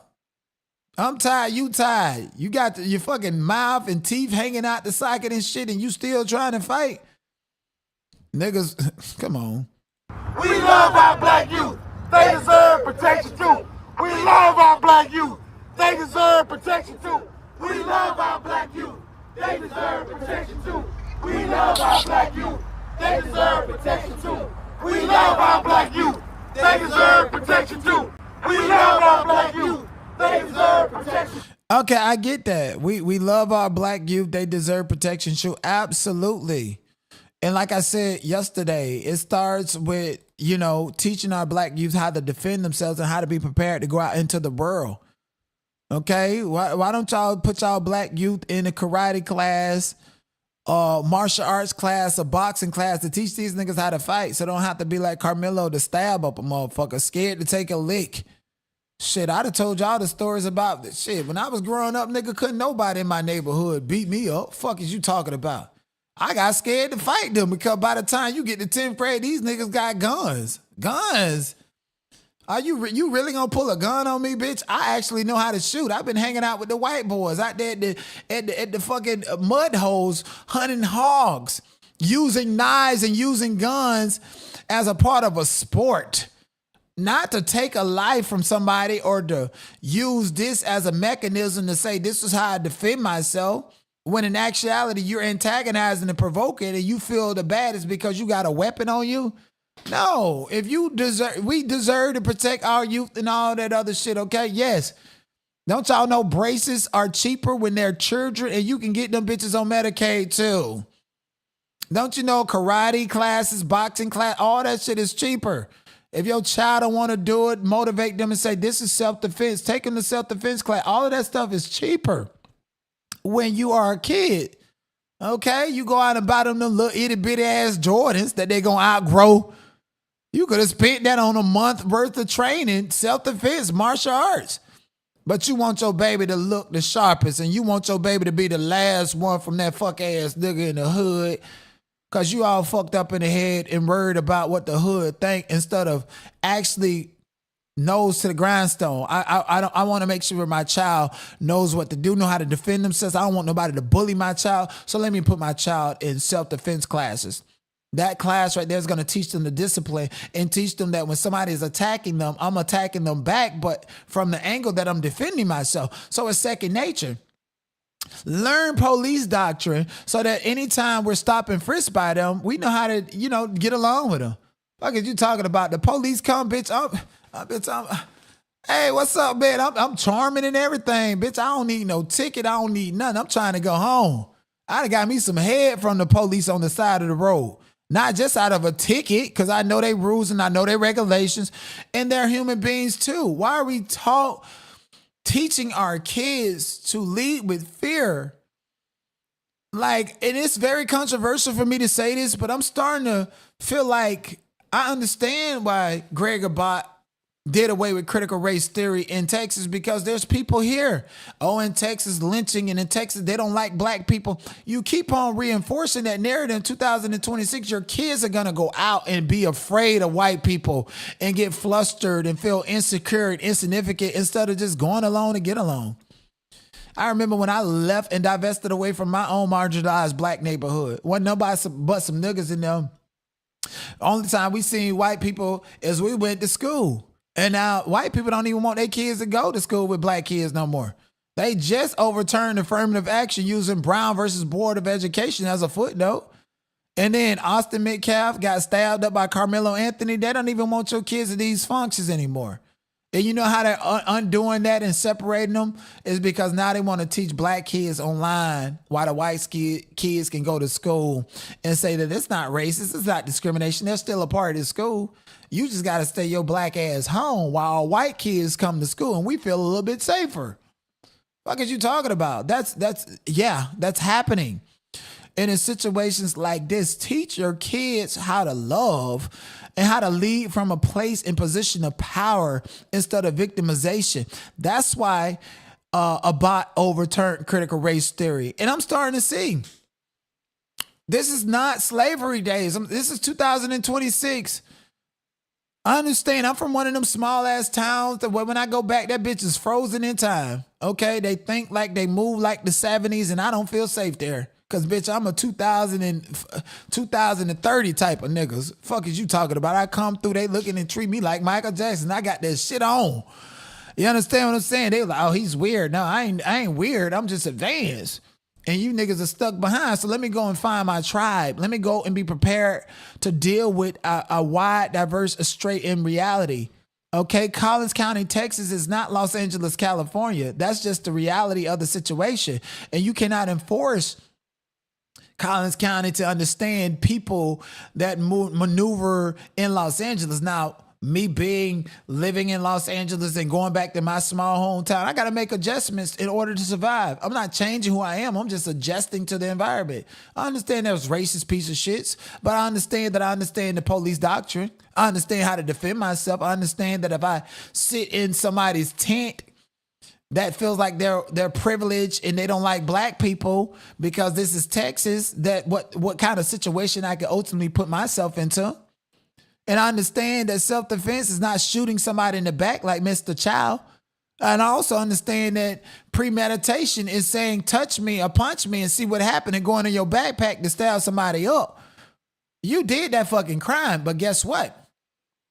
I continue to tell you guys that this situation with Karmelo's going to get the sympathy card that black people want and are looking for. He's going to get it. I believe he's going to get it. I believe Karmelo Anthony is not going to go to prison. Karmelo Anthony is going to be the poster child for the military drafting that's coming up. To send all black youth to be front line, to go over there and look at them big tall ass mountains Iran while they rain hell on them and kill them. Yeah, I think that's the plan for Karmelo Anthony, honestly. It only takes one tweet from Donald Trump to certify it, and I sense that's coming within the next couple of days or so. See, y'all like to live in a moment, but you don't understand how history repeats itself and understand how legislation and everything is arising, and how do we get to this moment? How do we get to this moment? Like, this shit that they're doing, black people, like, are we still living in 1960 9? Are we still living and I have a dream? Are we still out here acting like the system give a fuck about us? And that they're going to make some type of legislation for our benefit? It's not going to happen. It's not going to happen. Frontline Turning Point USA, you know they racist. Charlie Kirk, I done seen people say that nigga dead, pointing at him, laughing at him for getting shot in the neck and stuff. And want me to tell you why that happened? Because he was talking shit about black people. And somebody white came and shot him in the neck. And guess what? I ain't finna pick and poke at that shit. It happened. It's up to them to learn their lesson before God continue to tell them where they went wrong at. So this was reported by Savannah Hernandez in regards to the jury. And I said it was very, very problematic for the black people on the jury to interject race into the situation. People are like, oh, Karmelo Anthony's attorney should appeal because no black jurors are on the jury. I told you guys yesterday, how are you going to appeal a decision that the jury, that black people, citizens, that was summoned to be a part of the jury interjected into the case?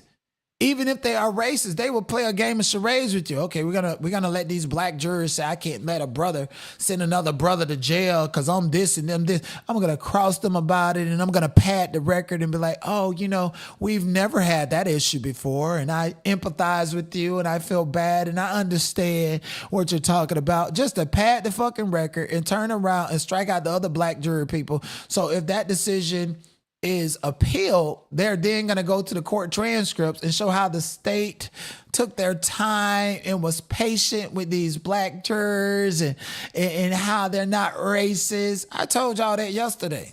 I be fucking up in the court of law. If you in the court of law, y'all niggas got to think about the end goal, because these cases can go on forever and ever and ever. Bitch, I don't give a fuck if I'm in a civil court. When I'm in civil court, I'm thinking about constitutional law. I'm thinking about federal law. I'm thinking about state law. I'm thinking about what this means in the next year. Everything that I'm saying and I'm doing, I'm thinking about padding my record in case I need to persevere. So, bitch, I know how to play the game. And these black people that were summoned out of 600 people to sit on the trier of fact decided not to play the game and show your hand. Oh, he's a brother. I can't. Y'all knuckles from the public that was summoned interjected race into this case and gave them a perfect excuse to get rid of your motherfucking ass. Fulton County Courthouse for day 3 of jury selection in the Karmelo Anthony trial. And I was actually able to go into the courthouse today and listen to the defense question the jurors myself. It was very interesting, and I have a couple of notes for you guys. Now, one of the first things that stood out to me is that Karmelo Anthony's lawyer, Mike Howard, stated that he's going to be referring to Karmelo Anthony as Mello for the duration of the trial. Now, he states that this is the nickname that Karmelo Anthony's friends and family know him by and refer to him as, so he's going to be referring to him as Mello for the rest of the trial. On top of that, he's also looking for a jury that is potentially sympathetic to Karmelo Anthony not taking the stand to testify. This was a line of questioning that came up quite a bit, so it very much seems like Karmelo may potentially not be taking the stand. Only time will tell. Again, opening arguments are supposed to be starting tomorrow. But just some insights into what the argument from his lawyer might be. What was brought up today was constitutional carry and the fact that Texas is a stand your ground state. Now, regarding constitutional carry, Karmelo's lawyer brought up the fact that this does not only encompass guns, but it also extends to knives as well. He also stated that because Texas is a stand your ground state, that Karmelo Anthony did not have a duty to retreat. So yeah, but again, common sense, and this is where reasonable doubt comes into play. Reasonable doubt, reasonable minds have the right to infer. Okay, it's not illegal to carry a knife in Texas, but do I want to make a decision to say it's okay for my son and my daughter to go to school, not knowing if somebody has a knife in their backpack? And I'm pretty sure the school board has a policy to where you can't bring a fucking knife to school. Florida and other states open carry cases. Cool. There's a time and a place. You can't carry that shit to school. Like, black, white, Asian, bitch, I don't want my child around nobody with no knife at no motherfucking school. Is you cool? So just some insight there on what some of the arguments brought forward in defense of Karmelo might be throughout the duration of this trial. A jury has officially been seated and 12 jurors have been chosen, which means that opening arguments do start tomorrow and the trial will officially be underway. You also have 6 alternate jurors that have been chosen, meaning that if any of those original 12 get dismissed, one of those 6 will go in and take their place. Now, another interesting thing that I noticed regarding Karmelo Anthony's GoFundMe is that once the jury selection started on Monday, people started donating to his legal defense fund once again. Remember that this is a GoFundMe that was started to raise funds for Karmelo Anthony and his family. They stated that it was going to be utilized for legal defense, for everyday living expenses, for counseling, and it was originally set at $350,000. That number, after being very quickly surpassed, then shot up to $500,000. That goal was also surpassed. So the new goal for this legal defense fund is $1.3 million, and it is currently sitting at $612,000 in donated funds to Karmelo Anthony and his family. But a little look at the inside of the courthouse today and also the outside of it. There were some protesters here on behalf of Karmelo this morning. I went and I tried to interview them, and they were extremely aggressive. One of their security guards told me that I needed to leave. Again, my question was, hey, can I interview any of you guys today? I'm just interested in why you guys are here, why this is important to you.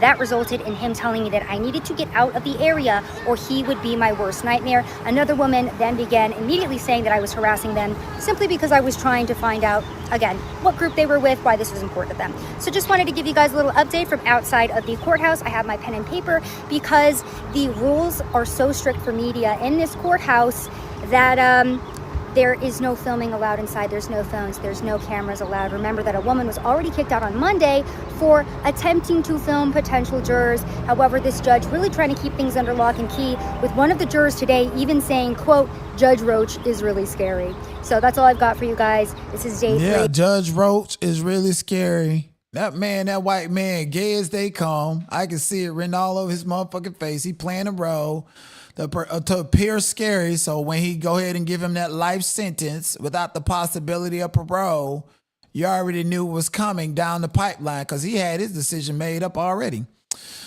Jury seated in Karmelo Anthony unalivement trial after immigration questions sparks pushback. All black jurors dismissed. 12 juries and 6 alternatives have been chosen for Karmelo Anthony unalivement trial. It started with 589 and then it just shrunk on down. Opening statements are set for tomorrow in the trial of a former Frisco ISD student accused of murdering a fellow student at a track meet. Hello, everybody. I'm Heather Hayes. And I'm Steve Eager. It's 9 o'clock. Karmelo Anthony is charged with murder for the stabbing death of Austin Metcalf last year. The 12-person jury plus 6 alternates were selected today. Just over 10% of Collin County's population is black. There will be no black jurors. Before the final jury was seated, the defense objected to the final. 10%? Like 10% and there's no black jurors. Like, doesn't that remind you of the Supreme Court overturning the 1969 Voters' Rights Act, where they just did away with Section 2 and the lines and how they're going to redistrict? Mind you, the Supreme Court is supposed to be making decisions that last for 100, 150 plus years, right? 2023, they made a big mistake. Oh my gosh, we made a mistake in Alabama. Not only did these Negroes got a voting district, but we gave them a second one, and now it's 2 black Negroes in Congress from one state. Where that do that at? That's never happened before. So let's go ahead and make another decision to undo all of this shit. And now these states are redrawing their lines and shit. Boxing niggas in and just it's getting smaller and smaller. I'm telling you, by the time we look up and they done drawing the motherfucking maps, the goddamn black community is going to look like the favelas after a while. Final 3 black candidates being struck by the prosecution. Fox 4's Amelia Jones is here to explain what it all means for the trial. Amelia. Heather, Steve, before the jury was seated, the issue of race in the jury selection process was brought up by the defense. Karmelo Anthony's defense team argued that some potential jurors may have been unfairly struck because of race. This is what's called a Batson challenge in legal terms. But the judge denied it, saying prosecutors gave race-neutral explanations. Today morning, potential Yeah, jurors. and that judge is talking about that little charade game that they played when the black juror, when that black man, I can't send a brother to prison for the rest of his life. Then close your motherfucking mouth and get on that juror. Fuck is you talking about? That was your opportunity, your moment to do one for the books.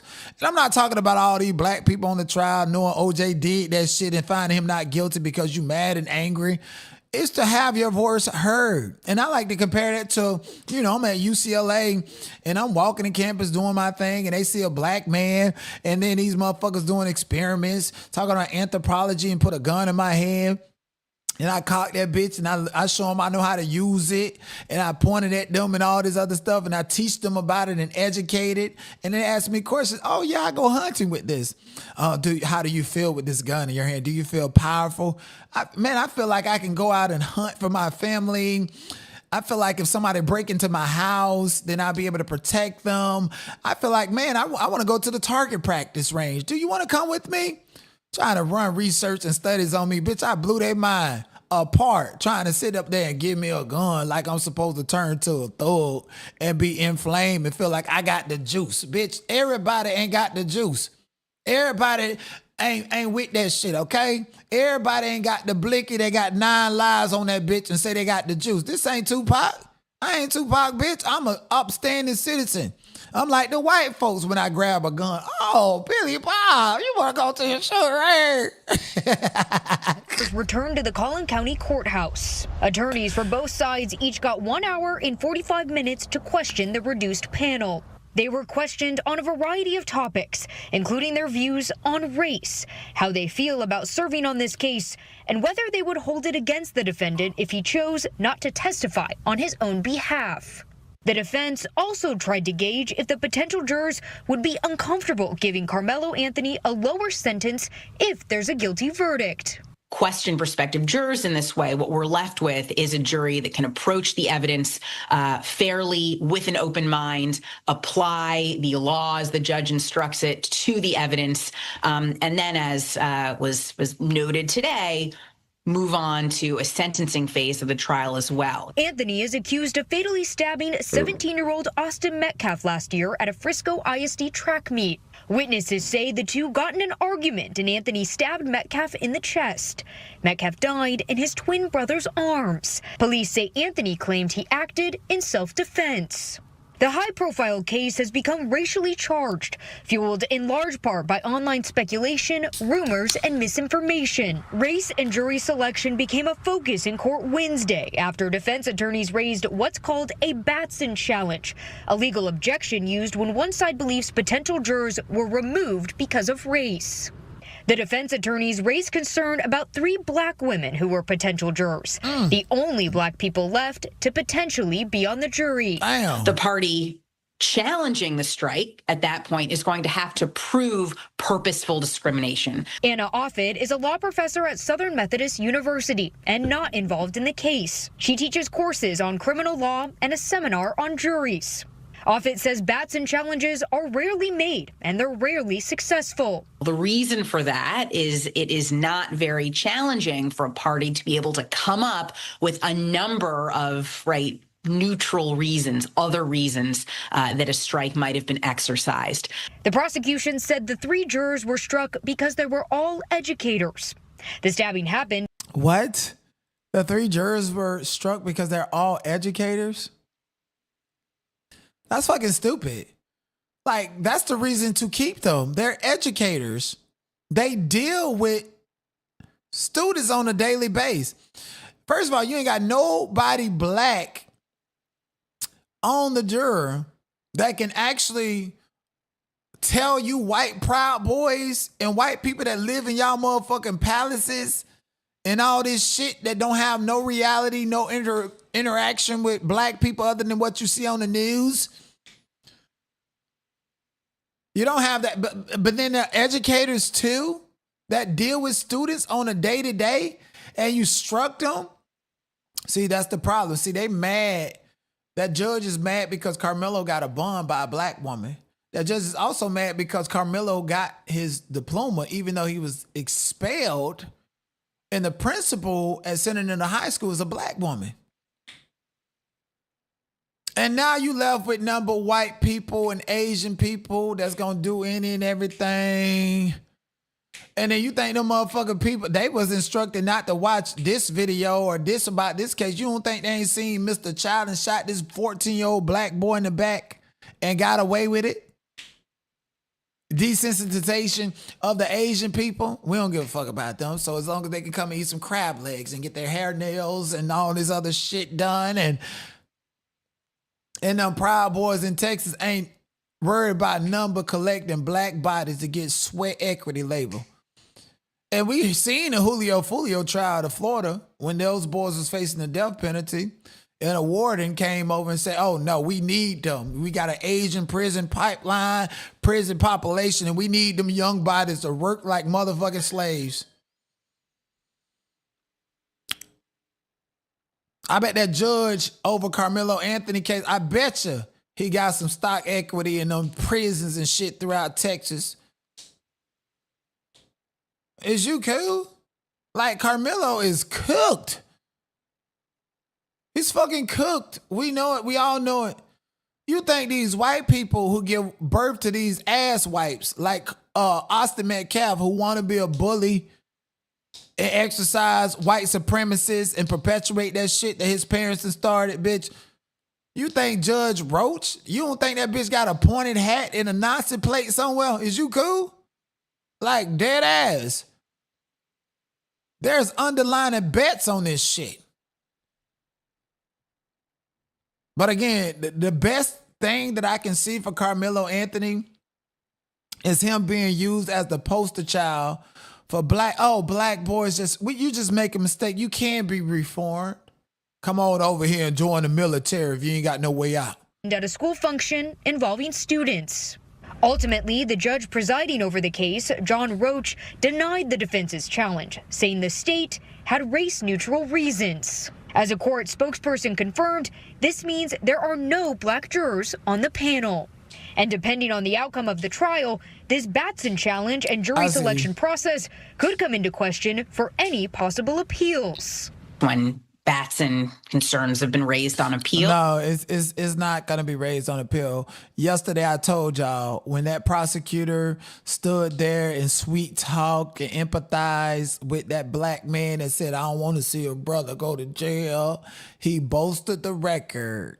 And when they file an appeal and one of their claims is that there's no black people on the jury, they're going to go back to them court-reported transcripts and show that the prosecutor was fair and due diligent and took his time. But that nigga, the whole time they was looking for a dumbass nigga to come out there. And oh my God, I know you don't want to send a brother to prison, and that's okay. But you know, we're not racist.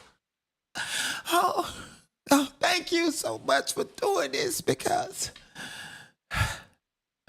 you just gave us the right to say we didn't interject race in the case. The jury did it. And now the defense wants to question it. It's the jury's decision. Used him as a strike. Get your ass up out of here. We don't want no niggas in here at all. At all is what the fuck they said. And you gonna lose on appeal because they played in your face. Using a black man on the jury. We don't want no brothers to go to prison. They knew you thought that in the first place. The only reason any niggas was summoned out of them 598 people to come there is because they had to appear impartial. That's it. Bill is exactly this sort of inquiry into, right, or prospective jurors being asked the same questions, the same types of questions substantively, the same number of follow-up questions, right? It may not be enough to say these prospective jurors have been stricken because of their particular occupation. No electronics are allowed in the courtroom. The public was not able to hear both sides ask potential jurors questions. At the end of Wednesday, 12 jurors and 6 alternates were chosen. The judge instructed them to report to the courthouse at 7:30 on Thursday morning. Thank you, Rob. And court will be held until 6 p.m. Judge Roach told jurors court will be held on Saturdays as well. Damn. In hopes of getting the case wrapped up by June 12th. Karmelo Anthony was... Hey, that man says, we coming in this bitch on Saturday. Yes, indeed. My Klan rally right here. My Saturday Klan rally is going to be right here in the courtroom. In the courtroom today, he was wearing a suit and tie with a purple shirt, purple being the chosen color his supporters have been wearing to court as well. He also looks different than the last time we saw him publicly. His hair is now closely cropped. He had a stoic expression throughout today's proceedings and did appear to take notes at times. Opening statements are set to begin tomorrow at 9 a.m. Heather, Steve? Amelia Jones, thank you.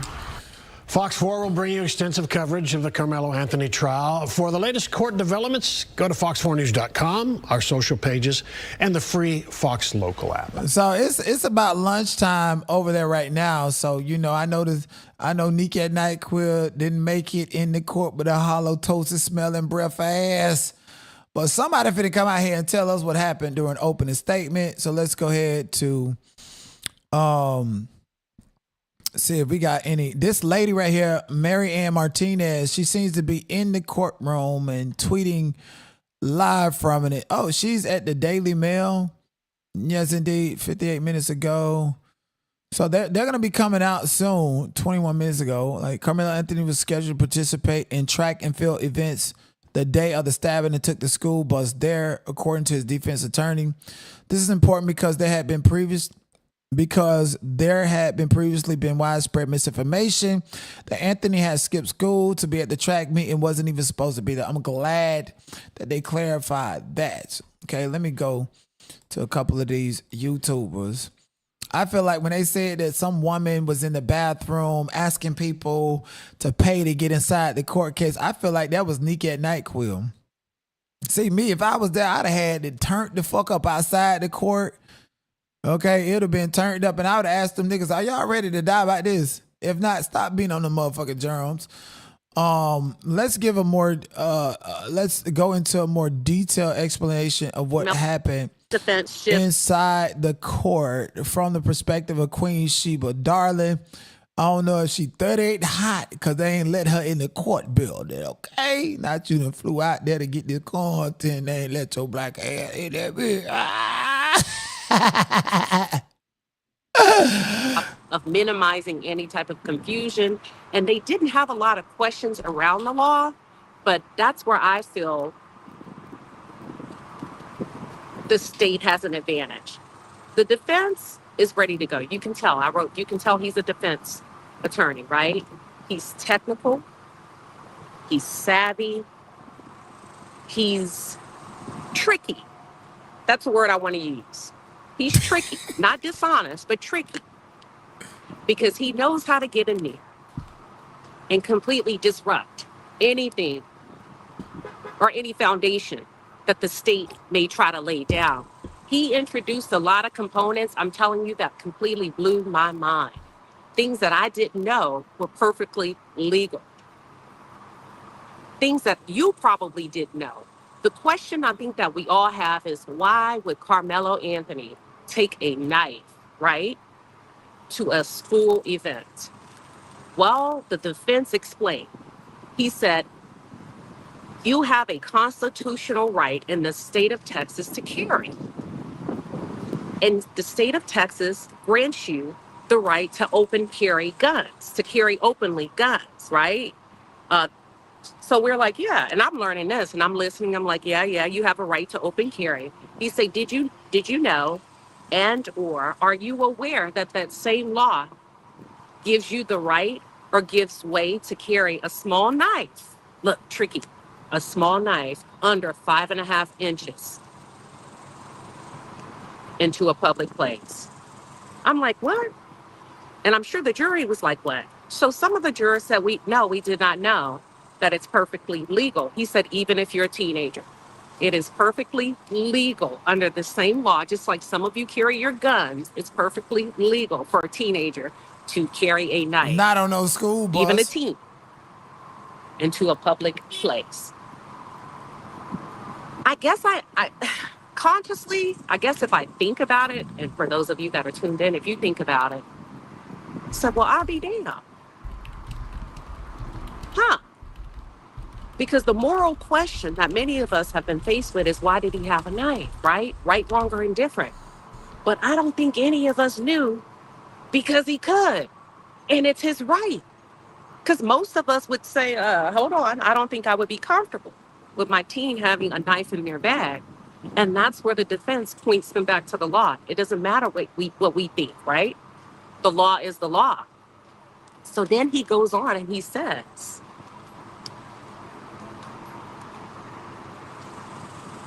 do any of you as jurors, or how many of you as jurors would be biased? How many of you think this law is crazy? Now that you know Karmelo Anthony was not acting in a criminal way and that him having a knife is lawful, how many of you think this is crazy? You don't like this law? He said, now that you know it's not engaging in criminal activity, how many of you would still tag Karmelo Anthony as being wrong? Well, quite a few jurors took up issue with that. And one gentleman, I do believe, what juror was it?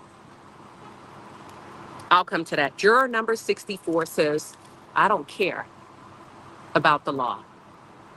The fact that he had that knife in his backpack, I would still view him as engaging in criminal activity. And that was juror number 64. He was also dismissed today. Okay, so let me go back to the beginning. The government, according... Boom, got it. Got it right here.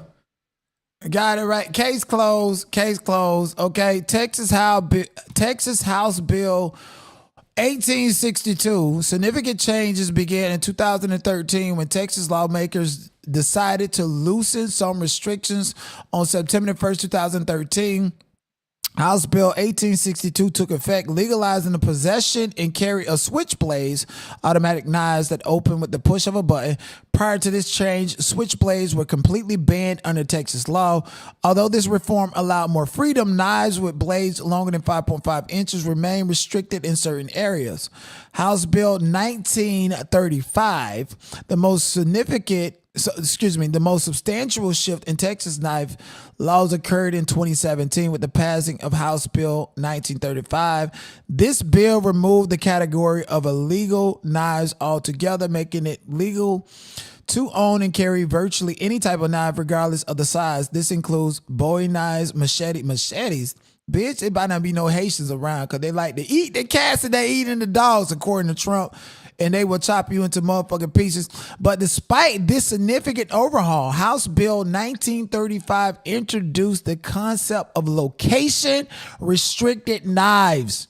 A location-restricted knife is any knife with a blade longer than 5.5 inches. These knives can legally be owned and carried, but there are limitations on whether they can be taken. You cannot carry them into school buildings and campuses. So you mean to tell me that you can take a knife as long as it's under 5.5 inches into the school? You got me fucked up, bitch. I'm taking my school child out of public school. I don't feel safe. And I'm a nigga saying that. Wonder what them white folks over there saying. And you a nigga that done stabbed at this boy. Boy, you going to prison. Oh, listen. Minors under 18 years old are not allowed to buy location-restricted knives. So location-restricted knives, a location-restricted knife is any knife with a blade longer than 5.5 inches. Okay. Location-restricted knives cannot be purchased by minors. So Karmelo had a knife under 5.5 inches. Okay. And it's illegal for anyone to sell these knives to them. Additionally, minors are not permitted to carry knives with blades longer than 5.5 inches unless they own the property, yada, yada, yada. So, okay, it was legal for him to carry a knife. But listen, this is where reasonable minds have to infer. This is where you say, okay, the law says it's legal, but do I want to make a decision to say it's okay to carry a knife to school? Absolutely not. Is you fucking crazy? Fuck wrong with you, bitch. If I had a child and my child say that somebody come home to me and say that somebody pulled the knife out on them, it was 2 inches, 1 inch, or even the same size as Diddy clitorius, because you know that nigga got a Tootsie Roll, bitch, I'm going to that school and beating the fuck out of your child for playing with mine like that. Is you cool?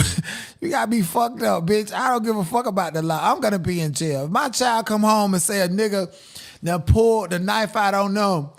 Okay, if they in elementary, bitch, I'm finna go down there and get on my knees to be the same size as them. Bitch, I'm gonna be like Roscoe from Martin and beat the fuck out your child for playing with mine. So yeah, I'm sorry. I'll be in jail if my child come home and say some child and pulled the knife out on them, bitch. You ain't got to worry about the police. I'm the police, the judge, the jury, the executioner, bitch. I'm not gonna be like these niggas outside the court blowing the fucking horn. Bitch, I'm gonna tell you to call the police and call the police mammoth. You and your child can get it for pulling the knife out on mine. To the defense, they pointed out to the potential jurors that the government has a duty of proving their case. That's not the job of the defense. That burden of proof lies on the government. And his question to the jurors is, did you know that? Did you know we don't have to talk? We don't have to ask any questions. We don't have to cross-examine. The burden of proof is on him. Most of the jurors said, no, I was not aware of that. So then he went on to say, well, he was going to transition into a different point, but juror number 269 says, wait a minute, it's going to be hard for me to follow that as a juror in a case like this, because if the defendant doesn't say anything, you mean to tell me he's up for a murder trial and he's not going to testify, or he's not going to explain to us his reasoning why? And so that juror was very honest. They said, I'm not going to be able to put that aside in deliberations. I'm going to carry that with me, and I'm going to be biased against Karmelo because you're up for murder. What do you mean you're not going to testify? You're not going to speak? And then the defense said, well, I understand that. But my question to you is, that's the law. Are you aware that's the law? They said, I know it now, but I'm still going to be biased because I would want to know why.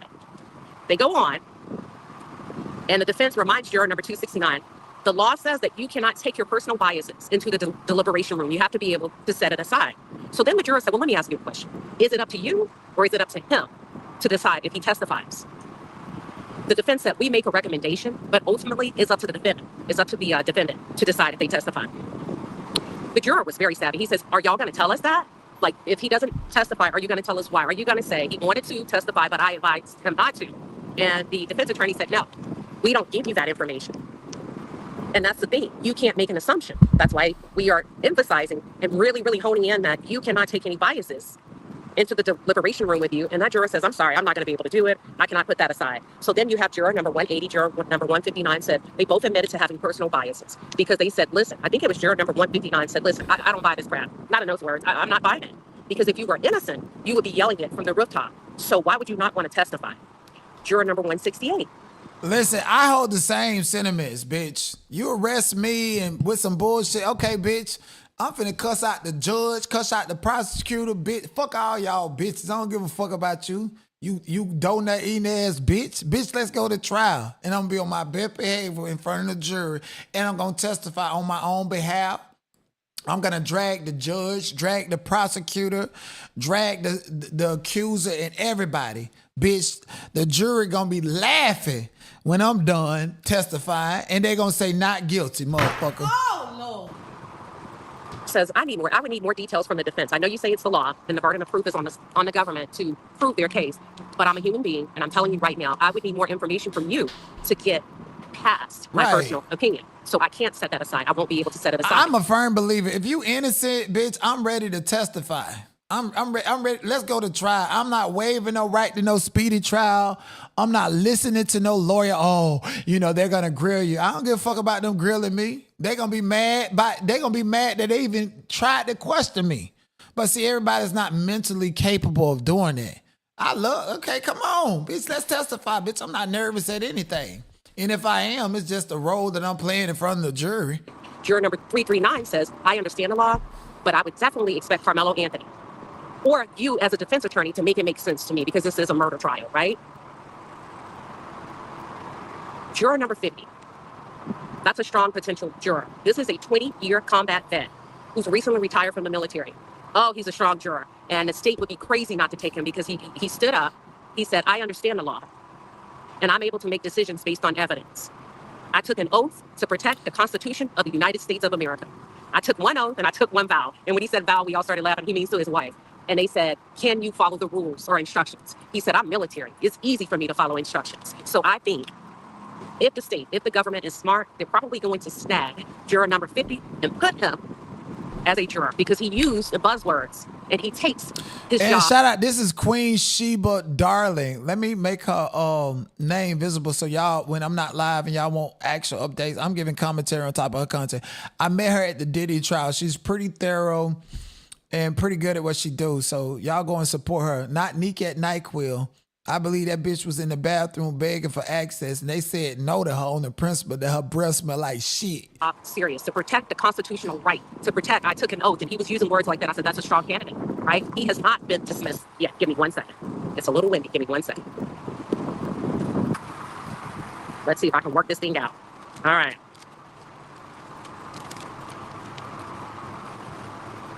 All right. So then the defense shifts to what is reasonable to you?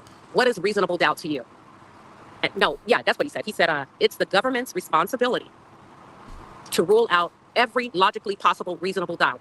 And if there's one that they have not satisfied, then that would give you the right to vote not guilty, to issue a not guilty verdict. It doesn't matter how minute, how small. If the government, if you just cannot, if they didn't, it could be so small. That means it's not guilty, right? So this is what he's saying to them.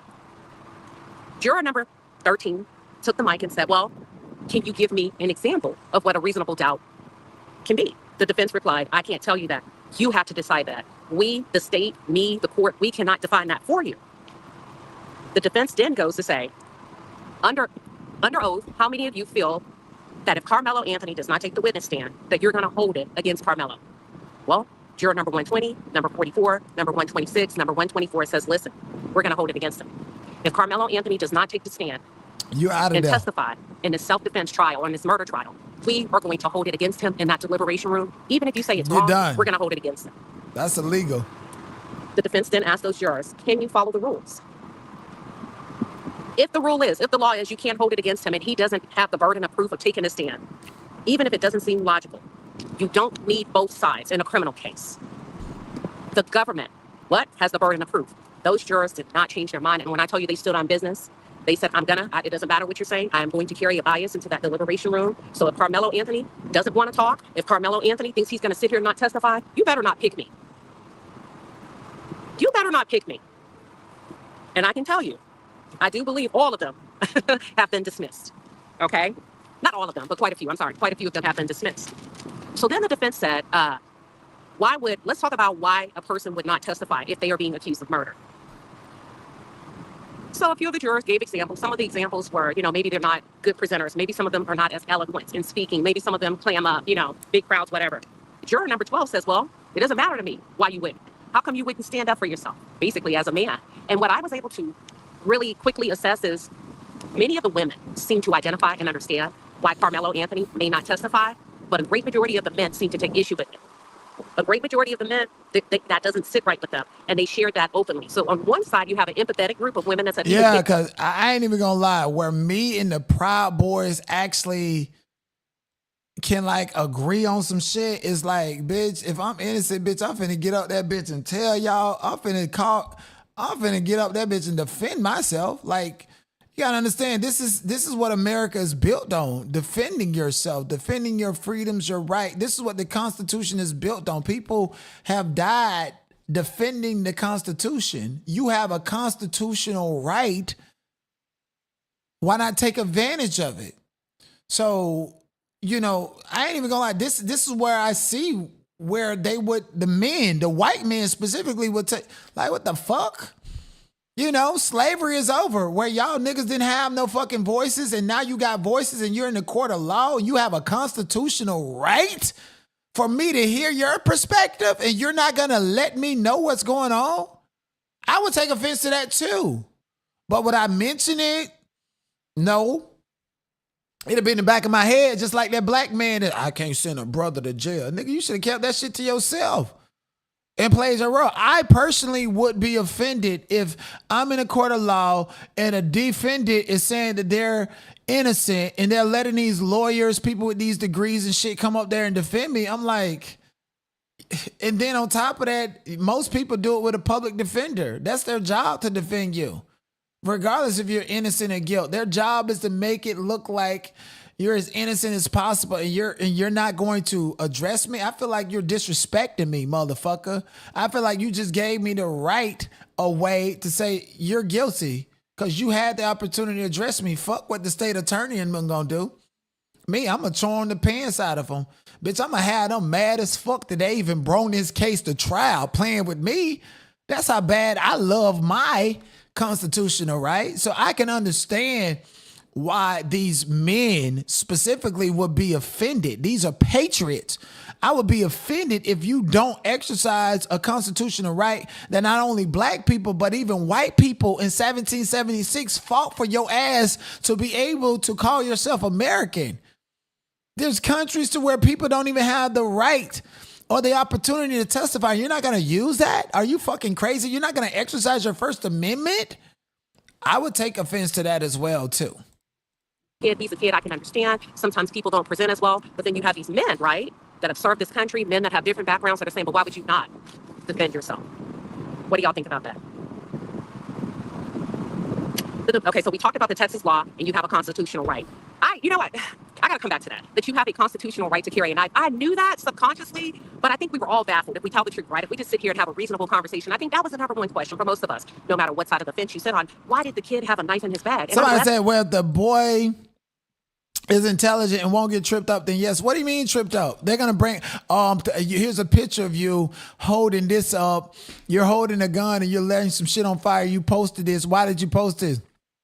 Because I'm a square and I'm really not about that life. And my parents keep me sheltered in the household and I go to school and other black kids, I see them do it and I did it. I'm not really about this lifestyle.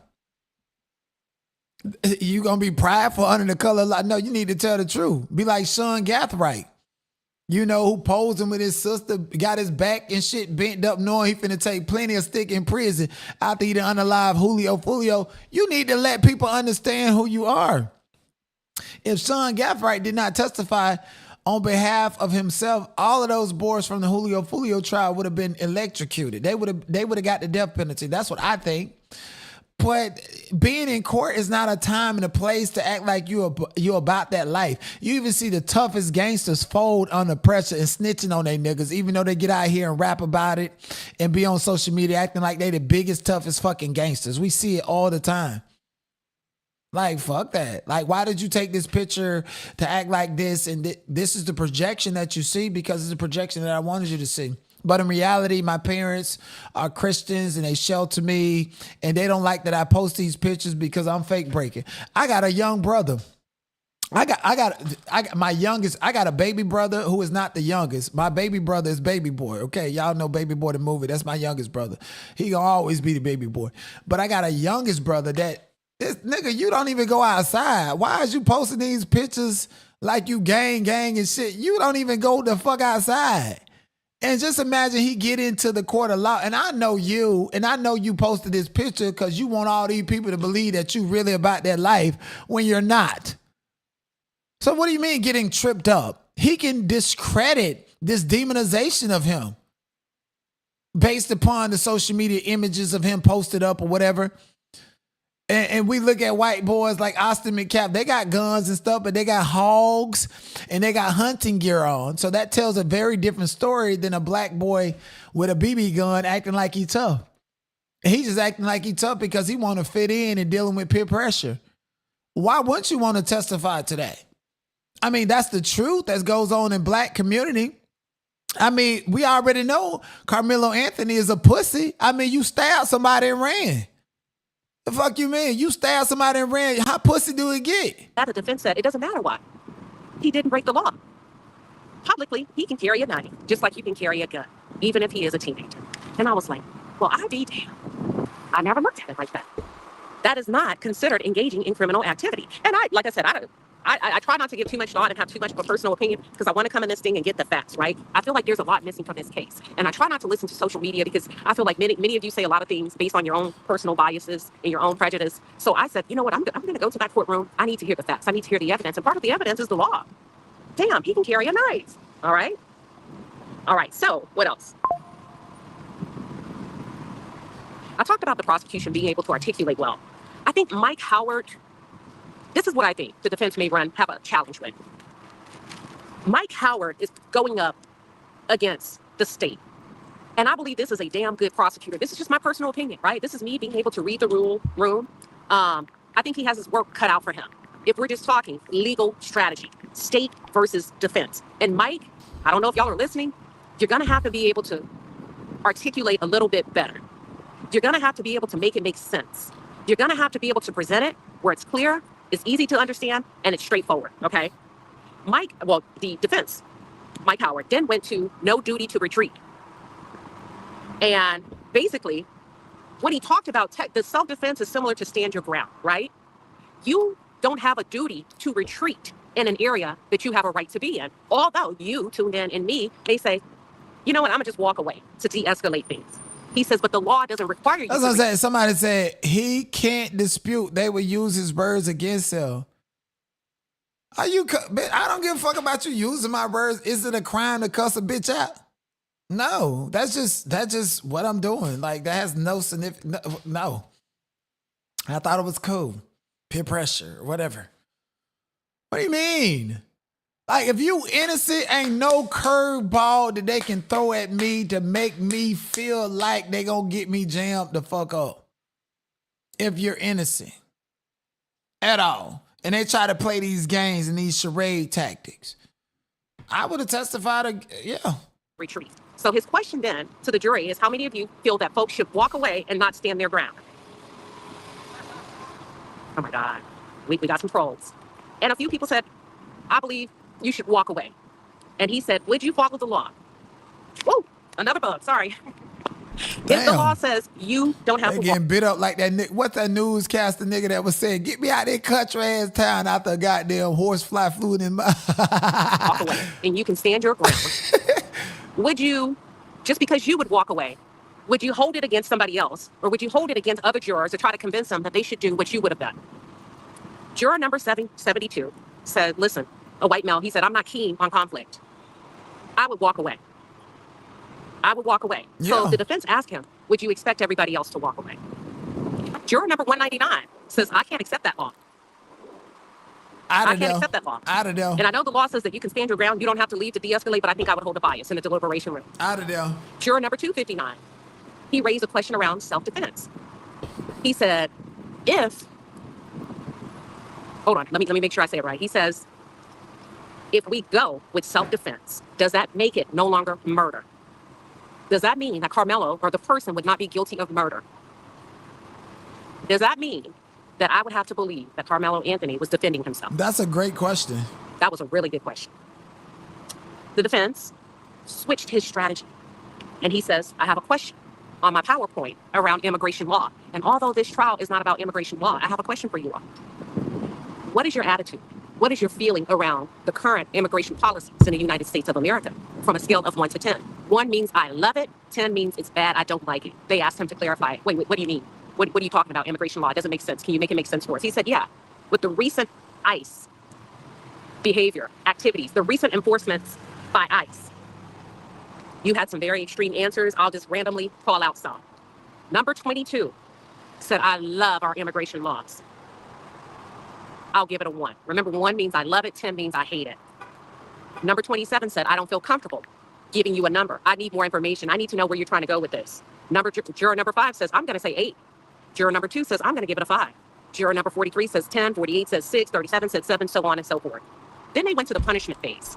And he started talking about punishment. And in the state of Texas, it could range anywhere from 5 to 99 years, but the state is asking for the higher end. So she got in the courtroom with her funk ass.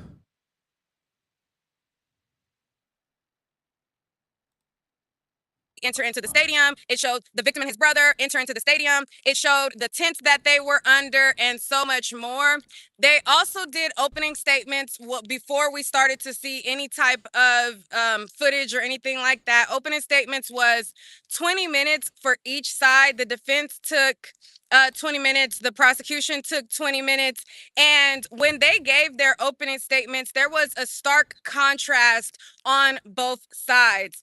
So first and foremost, the defense went up and the prosecution went up first and his co-counsel did the opening statements where he painted Karmelo Anthony as a senseless murderer. You know, he said that Karmelo Anthony provoked the victim into putting his hands on him. So he's saying that, you know, the victim in a case, he provoked him because he didn't leave when they told him to.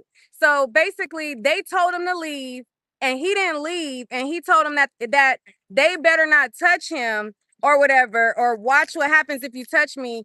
That's provoking them to put their hands on him. So then once they put the hands on him, then he, you know, used his weapon. He grabbed in his bag, used his weapon, and the whole incident happened in a matter of 4 minutes. So the victim and his brother entered into the tent 2 minutes prior to Karmelo Anthony entering in the tent.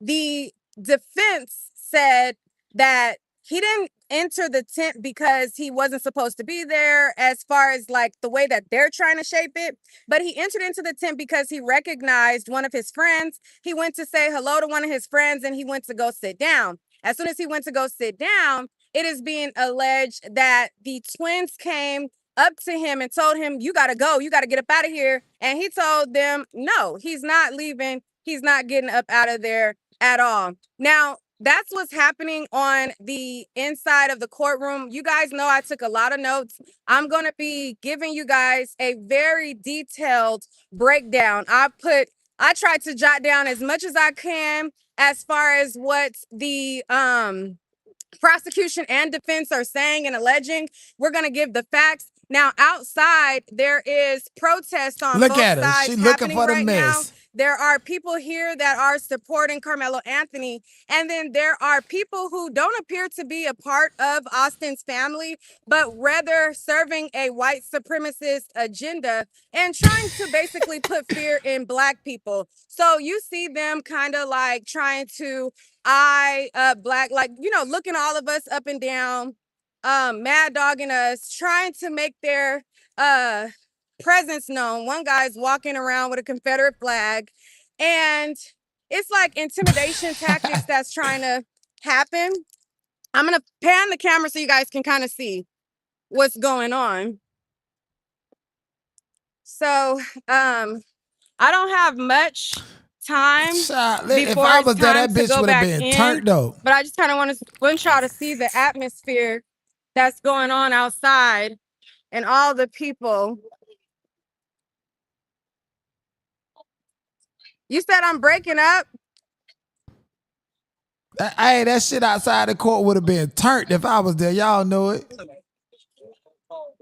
So he's been walking around with his flag all around. Man, they ain't about that life. They need the knot out that bitch. And y'all know I would have had them out there turned. Man, they ain't about that life.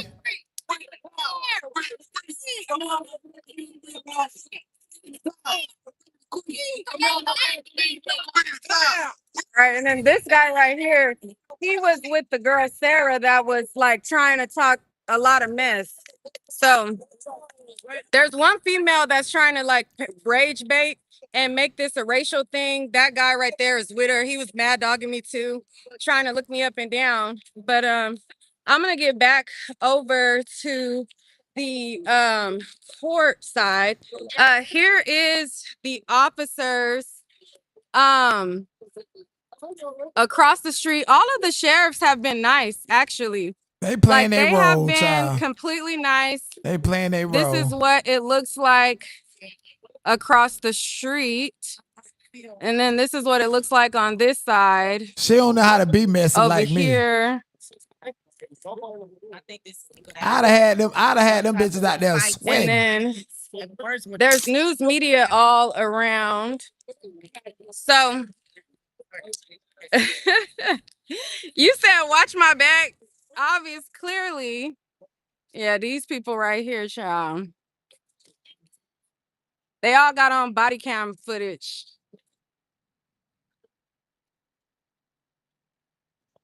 Yeah, I'm being careful.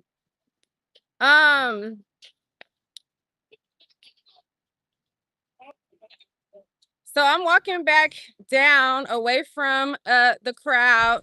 But yeah, that's the atmosphere that's going on down here. There's a lot of news media like across. So as you can see, this is the news media right here. Man, I'd And have it's had pretty that beard quiet towards turned. the steps. Most of the protest and stuff is going on at the end. I don't know if y'all can see my fit, but fit check. Girl, we don't care. I'm gonna have to have somebody hold it so y'all can see. Where your uncle? Y'all can see. But they showed the surveillance. Oh, so what I wanted to say about the surveillance, and again, we're going to go into this a lot more in depth later because they already have the first witness on the stand. They already, they're admitting evidence and everything like that. The tents, like when people were describing the tents, I'm thinking like a sheltered, enclosed tent. They were not under like a tent. They were under a canopy. So if you guys know, like whenever, like say you go to a barbecue or you put up a canopy is open. So basically what was happening was there was a lot of rain. You saw in the video, you saw people in ponchos. You saw people with umbrellas. You saw kids that were like to the right of the tent. There was another tent to the left, and these tents are She ain't about that canopies. life car. So a lot of people, like the prosecution basically said like, oh, their tents are, where they keep their belongings so that people don't steal. There's literally no way for a person to steal because the tent was full of people. There was kids all around. There was kids to the left, to the right, walking around. Like, who gonna steal when all of these eyes it wasn't that type of setup at all. And they were only under the tent for 4 minutes total from introduction to seeing each other to the knife wound. Now, what the defense wanted to basically point out is this isn't something where he stabbed them multiple times. He didn't go and stab other people. He didn't try to do that. He defended himself and then he ran. So when he ran like out of the bleachers, and then you see him in the surveillance. He's like jumping down, running down the bleachers. And then as he runs down the bleachers, he runs to go run out. So when he runs out, like trying to run out of the field, there was kids that were chasing him from behind, and he ended up going up to one of the coaches. Now, as he's running out, there was a group of, it looked like black kids that were coming in for the track meet. They all had on like what looked like uniforms. Karmelo Anthony, he had on a light gray hoodie and some blue sweats. So he walks out of the bleachers. And then when he walks out of the bleachers, he's looking around. He goes back, like, I don't know if he was, waiting on somebody. And then once he reemerges again. He goes past one tent. Now, one tent / canopy. He walks past, and you can see it's packed, jam-packed with kids. They tried to make it seem like, oh, he didn't go to the first tent. He passed up a whole tent and went to the other one. The tent, when you look at it, or the canopy, this to come in, and basically what his job is to do is to look at the video, identify the suspect, which would be Karmelo Anthony, and the victim, which would be the brothers. And so he was supposed to like walk through, okay, when did Austin and his brother walk through? When did Karmelo walk through? And based on the video, they wanted to know, like, what was the resolution of the video? The video was a 4K video. It was a high resolution video. But what they explained to the jurors is that you can only get 4K video to come through a 4K TV. So the TVs in the courtroom are not 4K, but they said that they're going to bring a specialized 4K video, TV, so that they can watch the video. in 4K, and so that they can see it better. So so and another thing that the defense wanted to note was every single team had a tent except for Karmelo Anthony's school. Oh, wow. So it was several schools there for the track meet, and all of the other schools had their canopy tents. The only school that did not have a tent was Karmelo Anthony's school. So even if so it's not like his school had their tent and he went to the other people's tent. They didn't have a tent at all. He said the only thing that they had was a tarp. Okay. And so so he said, for whatever reason, he doesn't know why they didn't have a tent, but their school did not have a tent. Centennial High School did not have a tent. And so when he's walking around, he was waiting around, and he was there as a I think he's in varsity. The sound is off. The track meet was for junior varsity, but he went to help out with the school. And so the defense also wanted to note that all of the individuals that are going to testify are kids that went to that school. And he wanted to point out that all of them are friends of the victim. He said, once you're listening to testimony, you have to bear in mind that these are all friends and they are all going to the same school. The only person under the tent that did not go to that school was Karmelo Anthony. And he says the only reason why he went there is because he went to talk to a guy who he thought was his friend. Okay, that was the key words that his defense said. They said he went to talk to a guy who he thought was his friend. Meaning so that guy's it's going to be interesting to hear from all of these witnesses. They're all going to be teenagers who are going to be testifying. They have, like I said, the video video analyst who does video analyst for prosecution, district attorneys, that type of thing. He was able to enhance the video so that they can see an enhanced version. So right now, what we've watched so far was the raw footage. And once we go back in, they're going to show the enhanced footage. So in the enhanced footage that they plan to show, they have like a spotlight and they follow him with a spotlight. And stuff could bring that fire with you. Okay, that's all I'm gonna say. Anyways, other than that, it is very hot outside. Okay, it's hot outside, but this is the courthouse. All right, this is the courthouse. This is what's going on. And I'm gonna keep you guys updated. I wish there was somebody here that could show y'all my outfit, but it is what it is. Where your people at? You said they was in the cut.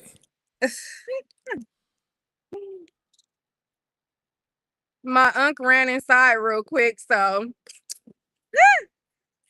anyways. And once you go inside, there's no anyways. I'll show y'all later. All right, y'all. Peace. That was a waste of time. And still ain't nobody want to engage with her.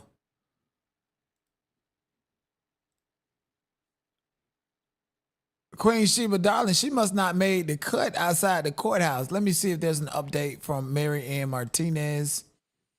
It's 1 hour ago, 1 hour ago, 1 hour, 1 hour, 1 hour, 2 hours.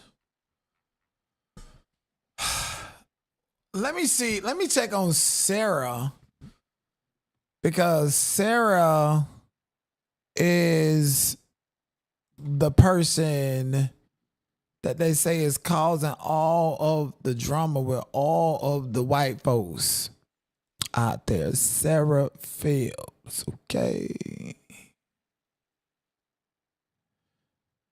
She's tweeting, but she's not going live. They're going to show footage from multiple angles and different moments before and after the stabbing, including the moment of the stabbing, which cannot be seen because it is under the tent and very dark. Shit, so they're gonna have to depend on those witnesses who actually seen the actual stabbing in order to put that into perspective. So Sarah Fields, no new updates. Let me see. Let me search Karmelo Anthony's name and click on latest so that we can get the latest news. Okay. What time is it? I need to stand trials for Karmelo Anthony stand trials for the fatal stabbing of a white teenager, all-white jury, and racist concerns. Question. Okay. Oh, here's the protest, I guess.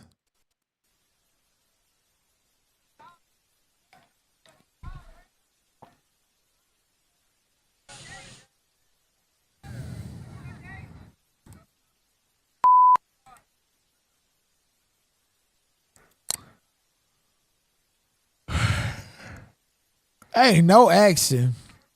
It takes somebody like me to go there. So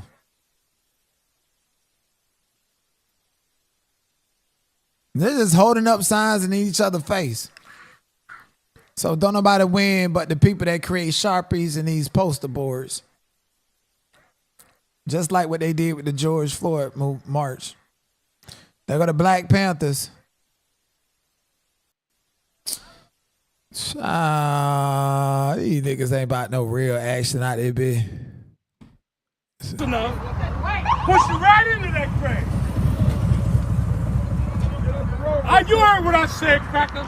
Neanderthal, I don't give a fuck what you say. No. Y'all get up. Fuck you, cracker. Fuck you, cracker. Fuck you. That's crazy. Just get out of the road, please. Get out of the road, please. You still a cracker. You still a cracker. You a cracker, motherfucker. You a cracker. You a cracker. He a cracker. You a cracker. You a cracker. You ain't gonna get me, cracker. They've been trying to get me, cracker. You ain't gonna get me, cracker. Man.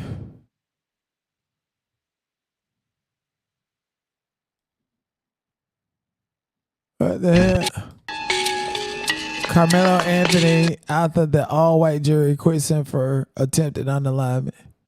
First of all, it's not even attempted. That man is gone. Ah, they be.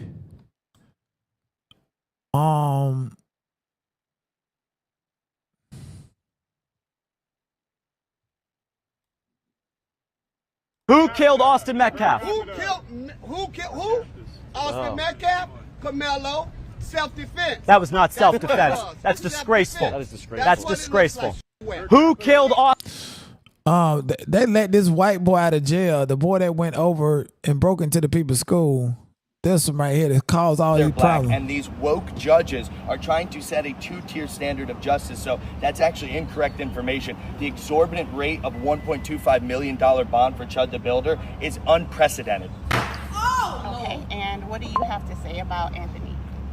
Well, Karmelo Anthony, we understand that this man was not like an upstanding citizen. We've seen photos of him with guns. We've seen photos of him using drugs. We've seen photos of him giving kind of demonic faces, flipping off the camera, lighting lighters on fire. And so he was a troublesome kid, and he went to a track meet with a knife for no reason. I mean, I used to run track and field in high school. I never even heard of that. And so he had premeditated intentions to get into trouble. And when Austin Metcalf simply asked a young man to leave his tent because he wasn't part of that school and that team. But now we found out that it was raining and his school didn't have no goddamn tent, which means that his school was the poor school of the district. The man plunged a knife into his heart, and he needs to be tried for a death penalty. This needs to be set a standard in America that we cannot have young black men roaming around our streets racistly looking to victimize white people. We need to set the standard. But we got white people doing the same thing. You throw these crackers in the garbage and right the fact here. That he's out He's on a problem bond person. is a danger to society. The next mailman that goes to his door in his house all of a sudden could be jabbed with a knife as well. Karmelo Anthony should not be on the streets. And me being a January 6th political prisoner, I had no criminal record. I was held for 1,467 days without ever being given bond, not even a number that they gave me. And I have no criminal record, and I did not hurt anybody. To see this two-tier standard of justice that I suffered 4 years and 6 days in a prison cell, while this murderer is out running free. He's getting to play Xbox and eating Cheetos on his couch. It personally hurts my heart understanding what I had to go through in the deep state weaponization in Washington, D.C., and how he's being treated with kid gloves here in Texas. And what are you hoping comes of this? We need the death penalty. We need a swift and Austin Metcalf's life needs to be avenged, and Karmelo Anthony needs to be put to death. And what would you like to say? Well, white lives matter, and we're seeing in America right now this understanding that if you're white and you're being victimized, if you're being brutalized, that you do not have the same rights, not only in the courtroom, but the police officers. Henry Novak, this young man in England, he was stabbed by a Sikh, by a brown individual, and they actually handcuffed this man's hand behind his back. The video just came out yesterday, and let him bleed to death because he was alleged to have made a racist comment to the man. So the police immediately treated him as the perpetrator of the crime, while the man who stabbed him stood there and, basically said he was being racist and he attacked me first. Henry Novak's blood, Austin Metcalf's blood, Irina Zarewski's blood cries out for justice, and we need to send equal treatment under the law. The 14th Amendment. We cannot have one class of citizens being treated differently than another. Everybody deserves in America to have the same rights. Absolutely. Thank you so much. Thank you so much. God bless you. God bless you. I don't even have the energy to say nothing to this white man. He just too far and gone and exhausting. So what the fuck is? You spent 4 years in prison. You know you got cracked, boy. You got cracked in prison, nigga. And now you out here trying to be a terror. You against the gay people. You against black people. You just all over the goddamn place. And then you went right back to court over there with Chud the Builder and went to jail and just got out. And now you in Texas causing problems, boy. You got cracked in jail. Boy, get up out of here. Them little ass shorts you got on.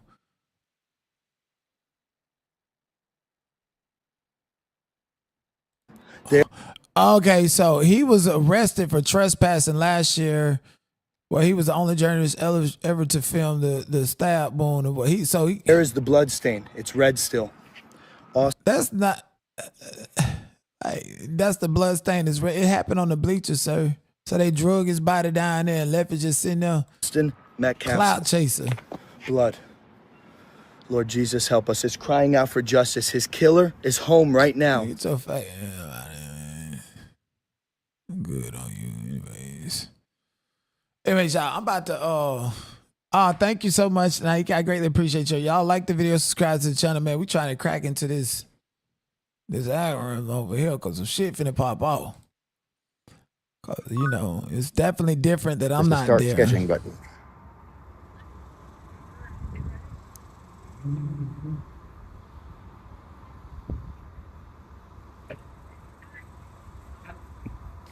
Yeah, it'd be really cool if I could just use my glasses as the camera.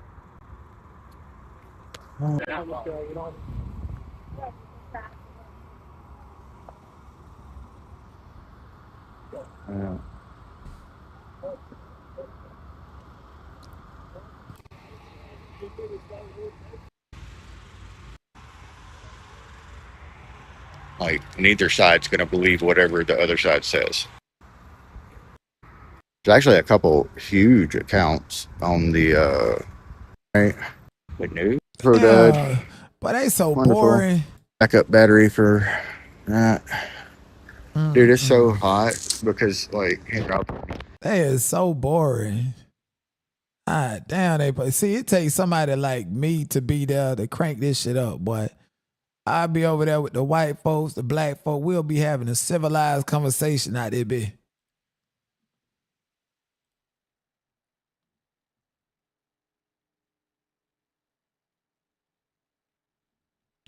Nika and I said the blacks wasn't aggressive, but the Asians said they were, and the white were nice. See, that's the culture difference. They think black people aggressive, and we just advocate for ourselves, and we just give a little bit pushback against what the fuck they got going on. They say we're aggressive because they don't understand. They're not the same culture. Like, black people are passionate, a little bit more passionate and emotional than any other demographic of people, and they just don't understand it. They're not used to it, so they just equate that to aggression. Try again later.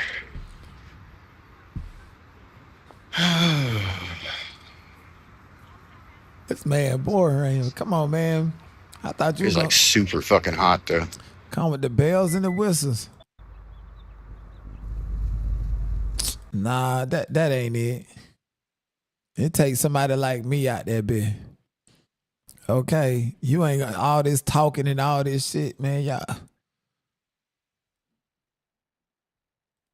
He was not an aggressor. Karmelo was not an aggressor. Did you see the video in the court? He was minding his damn business when the boys came up to him. We declare, we decree, Karmelo Anthony will walk free. We declare, They silenced Karmelo and his Karmelo family. Anthony will walk free. We declare, we decree, Karmelo Anthony will walk free. We declare, we decree, Karmelo Anthony will walk free. We declare, we decree, Karmelo Anthony will walk free. We declare, we decree, Karmelo Anthony will. In front of the Collin County Courthouse. That's day 3. Let me see if she got an update. If not, we finna get up out of here. We'll finish this shit later. Lord have mercy. I'm starting. I need to cover these court cases, boots on the ground, bitch, because this shit would be completely different if I was in there, man. Like the video, subscribe to the channel, man. I'm about to take a nap and I'm gonna come back later. The revolution will not be televised. The revolution will not be televised. What is in your life's blueprint?